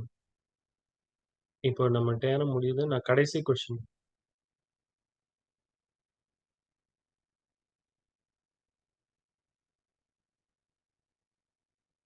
ஒரு சில நேரம் நான் செய்ற தப்பு வந்து மத்தவங்களுடைய ஒளிய கூட எடுத்துடலாம். அவங்களுடைய வாழ்க்கையில இருந்து. அப்ப அது விட்டு குடுக்குறது வந்து ரொம்ப கஷ்டமாயிடுது.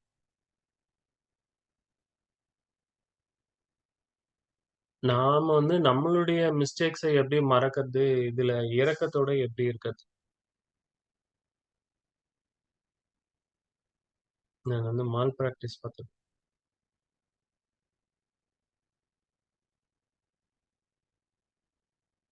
டாக்டர் வந்து ஏதாவது தப்பு பண்ணாங்கன்னா, அத ஒத்துக்கிட்டாங்க. இது ஒரு தப்பு தான். அப்போ ப்ரொஃபஷனலாவும், லீகலாவும் அவங்களுக்கு பின்விளைவுகள் இருக்கு. இதனால அவங்களுடைய மனசு அமைதி அடையும்.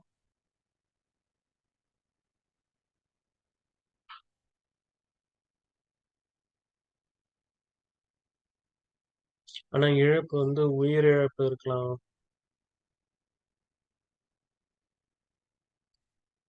இதுல மன்னிப்பு கேட்கும்போது, அதனுடைய பொறுப்ப முழுசா எடுத்துக்கிட்டு, அதுதான் வந்து முதல் ஸ்டெப்பு. அ மனதை திருப்திப்படுத்துறதுக்காக இது பண்ணலாம். அப்போ கடவுளுடைய அன்பு, கடவுள்கிட்ட வந்து இத சொல்றது. கடவுள் என்னுடைய அம்மா.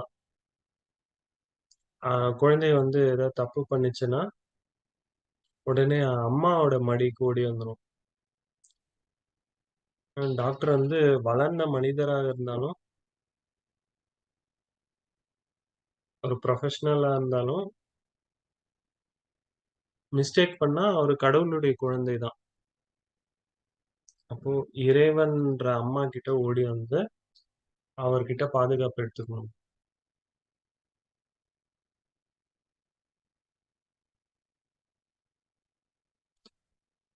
இப்போ இதன் மூலியமா நானு முன்னேற முடியும்.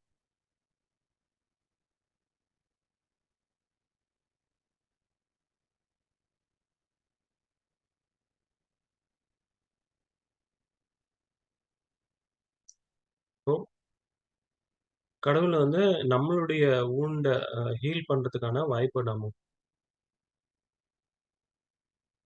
ஏன்னா தவறு பண்றது வந்து மனிதத்தனம் தானே!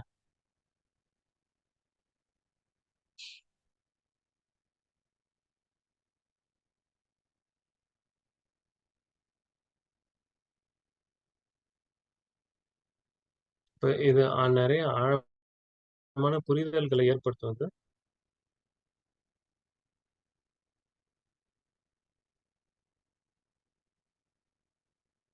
அப்போ நான் இத தெரிஞ்சுக்கணும். எனக்கும் வந்து மன்னிப்பு கிடைக்கும். என்னாலயும் வந்து ஹீல் ஆக முடியும்.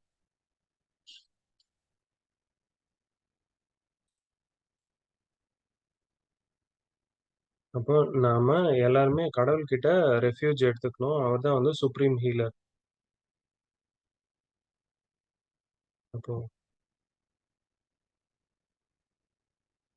நெறைய அம்மா எப்படி குழந்தைங்கள பாத்துக்கிறாங்கன்னு கூட நீங்க சொன்னீங்க.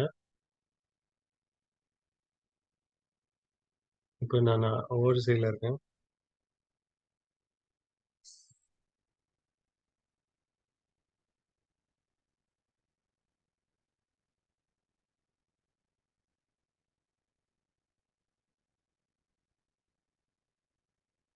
நம்ம டாக்டர் மேத்தா அவங்க இருக்காரு.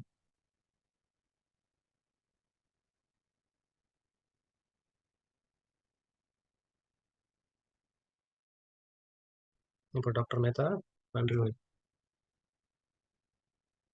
ஸோ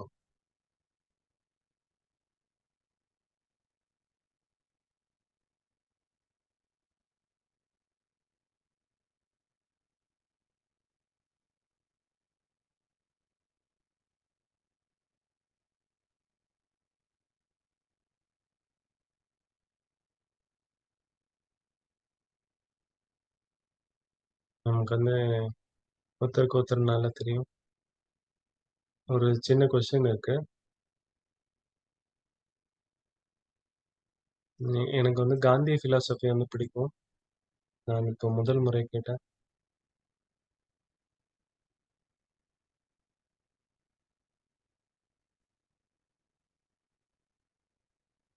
நான் மார்ட்டின் லூதர் கிங் பத்தி கேட்டேன். அப்ப பிரசிடென்ட் மண்டேலாவ பத்தியும் கேட்கும்போது, எனக்கு ஒரு உணர்வு என் கண்கள்ல நீர் நிறைஞ்சிரும். நான் என்ன நினைப்பேன்னா, இது வந்து அனுதாபம். நான் வந்து சன்ஸ்கார்ன்னு சொல்லுவேன். அந்த ஆன்மாவுடைய சன்ஸ்காரம். இது வந்து எமோஷனல் ஃபீலிங். நெறைய மக்கள் அடிபட்டாங்க, இறந்து போனாங்க. ஆனா சர்ஜனா பார்க்கும்போது, இது முழுமையா வேற விதமா நான் பார்த்தேன்.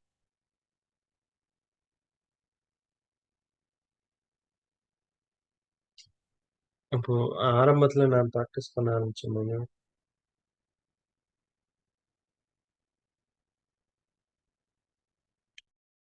உங்ககிட்ட ஒரு டீம் இருக்கு.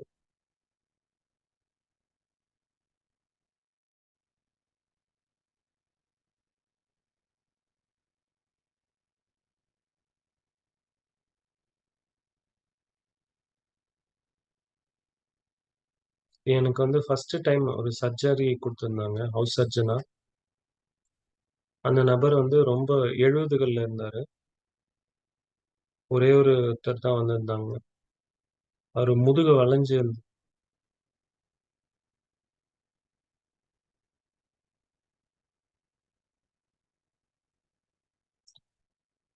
நான் என்கிட்ட என்ன மருந்து இருந்ததோ எல்லாத்தையும் அவர்கிட்ட குடுத்துட்டு இருந்தேன்.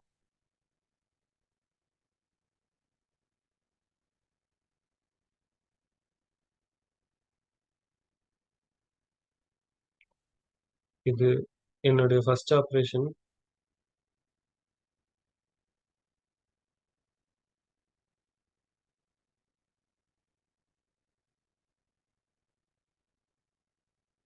இது வந்து எம்பத்தி சொல்லலாம், சிம்பத்தி சொல்லலாம். என்னோட பர்சனல் இன்வால்வ்மென்ட் ஆனா பேஷண்ட் மேல.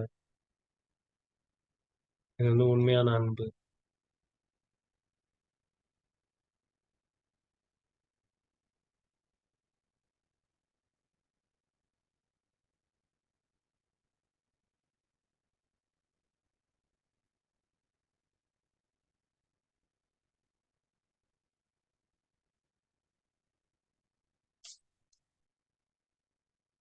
இப்ப நெறைய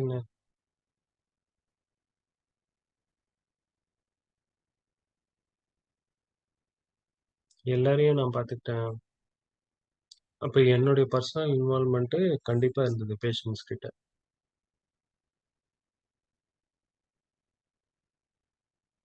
எனக்கு ட்ரெயின் அவுட் சிச்சுவேஷன் ஆனதே இல்ல.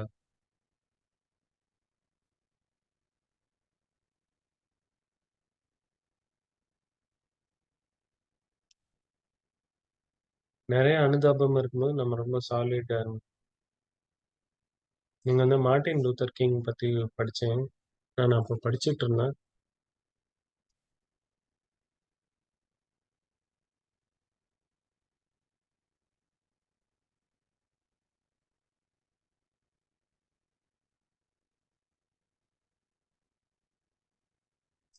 இது வந்து நீங்க சொன்ன வந்து உண்மையான அன்பு.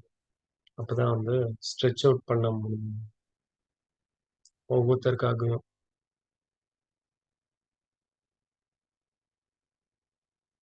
சர்ஜரி தாண்டியும் இவ்ளோ ஹெல்ப் பண்ணியிருக்கீங்க. ம். நாம நம்மளுடைய சம்ஸ்காரங்கள எடுத்துட்டு போறோம். முதல் தடவ நான் தாடி குஞ்சர் ஆப்பரேட் பண்ணேன். ஒரு 2 பேருக்கு ஹார்ட் அட்டாக் வந்துருச்சு.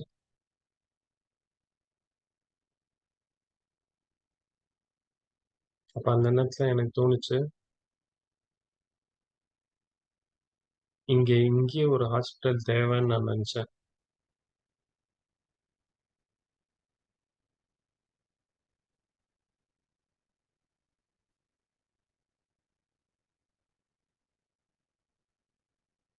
இப்போ இது நடக்கும்போது 2 பேருக்கு ஹார்ட் அட்டாக் வந்துச்சு.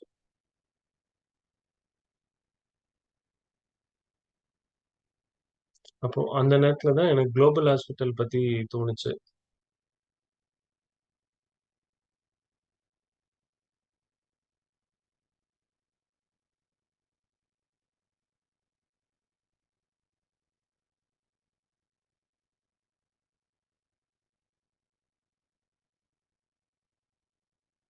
அப்ப இந்த விஷயத்துல தான் நம்ம ஒர்க் பண்ணணும்.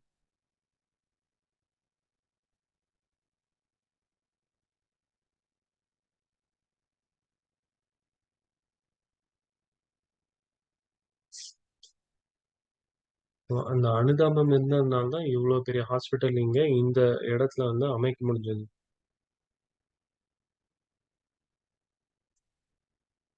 அப்போ அந்த நேரத்துல டிரான்ஸ்போர்ட்டும் கிடையாது, டெக்னாலஜியும் இல்ல.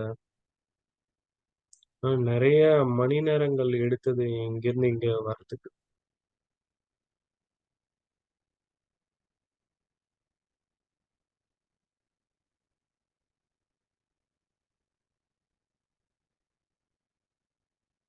அப்ப எம்பத்தி, சிம்பத்தி 2மே வந்து நம்மகிட்ட தேவ. அத வச்சு தான் நம்ம ஒர்க் பண்ண முடியும். நம்ம பாபா கிட்ட இருந்தும் கத்துப்போம். பாபா வந்து நம்மள ராவண சம்ஸ்காரத்துலருந்து ராம் சன்சாருக்கு கூட்டிட்டு போறாரு.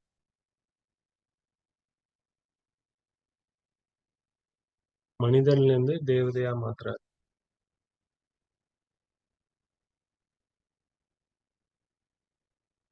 யூனிவர்சிட்டில படிக்கும்போது. ரொம்ப நன்றி.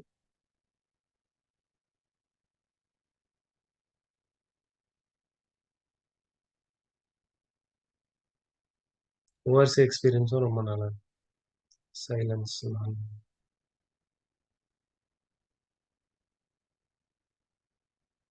ம். ம். நீங்க வந்து டிஃபரண்ட் ஆங்கிள் பத்தி சொல்லியிருந்தீங்க. ரொம்ப முக்கியமானது. டாக்டர் மேத்தா சொன்னாப்புல, நமக்கு அந்த எம்பத்திய வந்து ஒரு சன்ஸ்காரமாவே இருக்கணும். ஆனா, ம் எம்பத்தி நமக்கு இல்லன்னா, நம்மளால மத்தவங்க மேல பட முடியாது.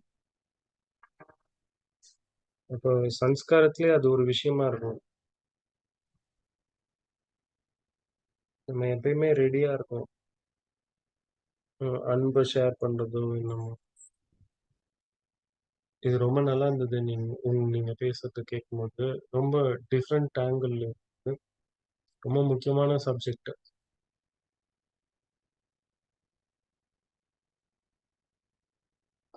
டாக்டரோ, நர்ஸோ ஆனா நமக்கு அந்த சன்ஸ்கார் தேவை இல்லையா? அன்பு ஒருத்தர் இன்னொருத்தருக்காக. உலகம் வந்து ரொம்ப டர்புலன்ஸ்ல போயிட்டு இருக்கு. நமக்கு இது ரொம்ப தேவை.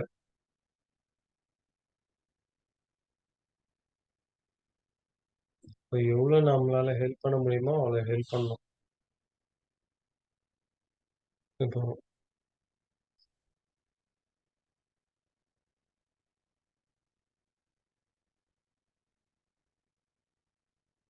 இன்னொன்னு அந்த ஹாஸ்பிட்டல்ல வாலண்டியரா இருந்தேன்.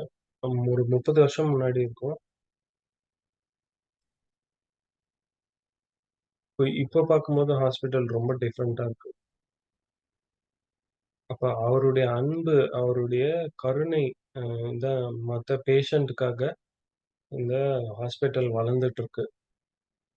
அப்ப ரொம்ப நன்றிகள் மயூரா சிஸ்டர். அப்புறம்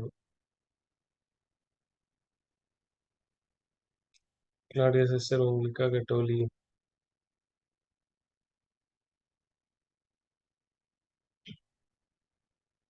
வீகன், நான் வீகன் 2மே. அர்ஜென்டினால இருந்து அன்பாக உங்களுக்காக.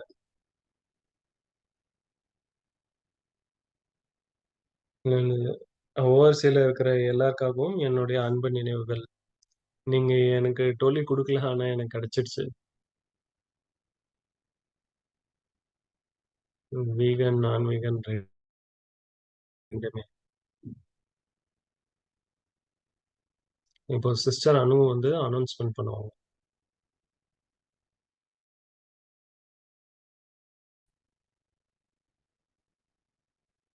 ரொம்ப நல்ல ஷேரிங் இருந்தது இல்லையா?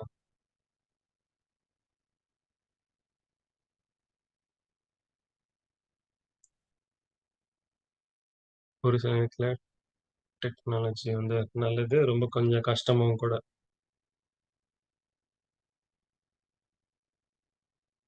இப்ப எம்பத்தி, சிம்பத்தி பத்தி சிஸ்டர் மோயரா எல்லார்கிட்டயும் கேட்டோம் இல்லையா? இப்போ நம்மளுடைய மனசு வந்து ரொம்ப ஃபுல்லா இருக்கு இல்லையா? அடுத்த வாரம் வந்து வொர்க் ஷாப் இருக்கு. இந்த வேல்யூ பத்தி. இதற்காக சிஸ்டர் ஜூடி, சிஸ்டர் தான்யா இப்ப 2 பேருமே சிஸ்டர்ஸ். இப்போ கான்வர்சேஷன் இருக்கும்.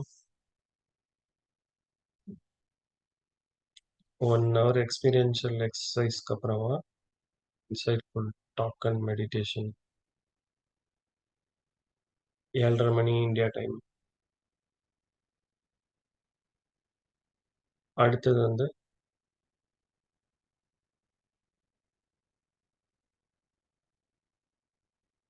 அடுத்தது பேலன்ஸ் அப்படின்னு சமநிலை.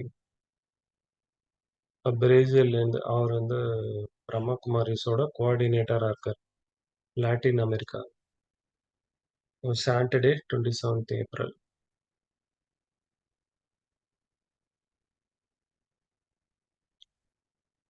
vihasa.in, vancouver.brahmakumaris.ca. பிளேலிஸ்டும் இருக்கு. எல்லாருக்குமே ரொம்ப நன்றிகள். ஃபோட்டோவோட டைம். நீங்க உங்க வீடியோ ஓப்பன் பண்ணலாம். ஒரு நல்ல ஃபோட்டோ. கம்பேஷன் உங்க முகங்கள் ஃபோட்டோல இருக்கணும்னா, நம்ம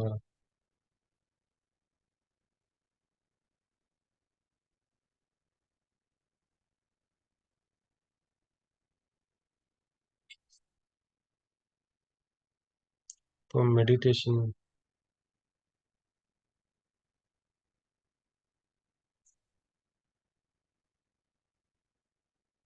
உங்களுக்கு கமெண்ட்ரி வேணுமா?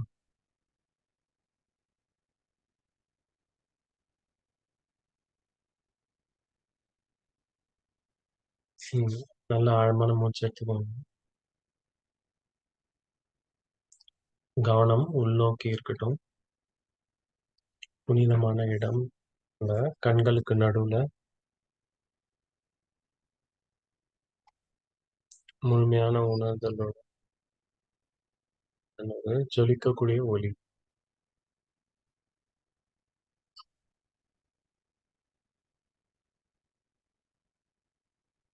எனக்கு என்னுடைய மனித குடும்பம் பத்தி நல்லா புரியுது.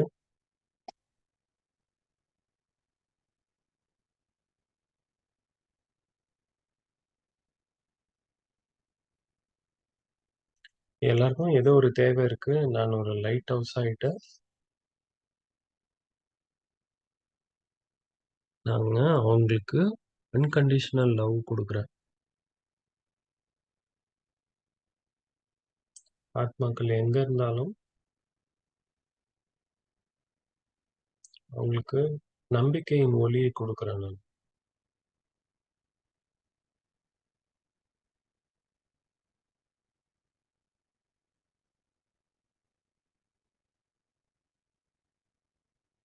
நான் ஒரு இன்ஸ்ட்ருமெண்ட்.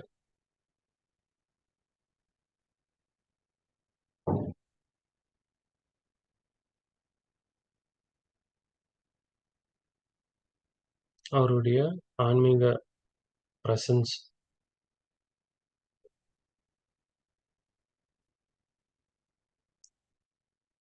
அவருடைய சக்திகள்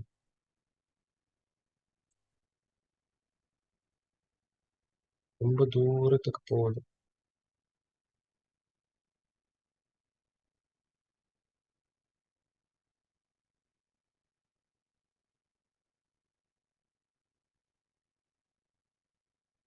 அது வந்து என்ன தூய்மைப்படுத்துது.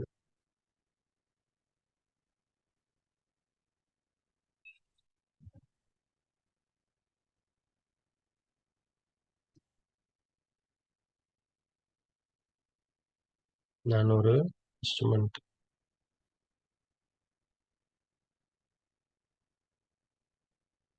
நான் ரொம்ப அமைதியாவும், ஸ்டேபிளாவும் இருக்கேன்.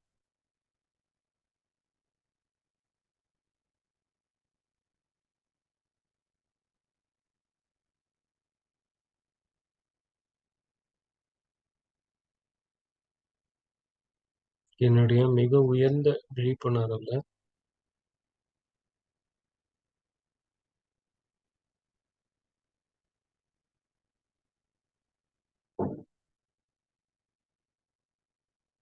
என்ன அவங்களுக்கு தேவையோ அத நான் புரிஞ்சுக்கிறேன்.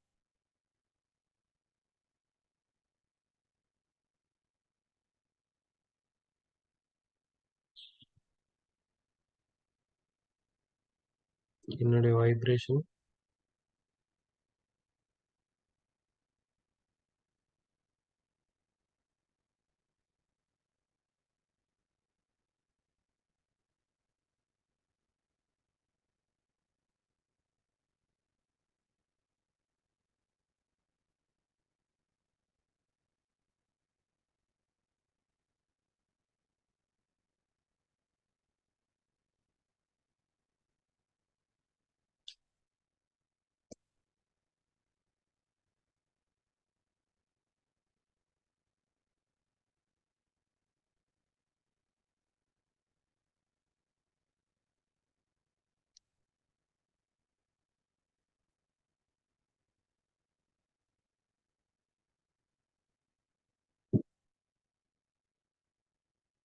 நான் எந்த சுமையும் சுமக்கல.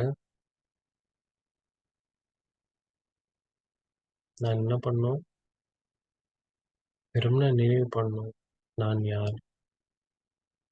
நான் யார் உடையவன்?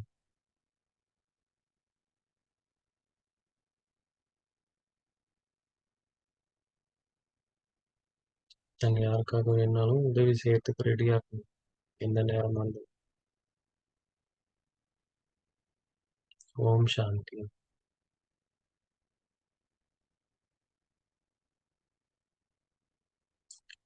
ஓம் சாந்தி. ரொம்ப நன்றிகள். மறுபடியும் நன்றிகள். எல்லாருக்குமே நன்றிகள்.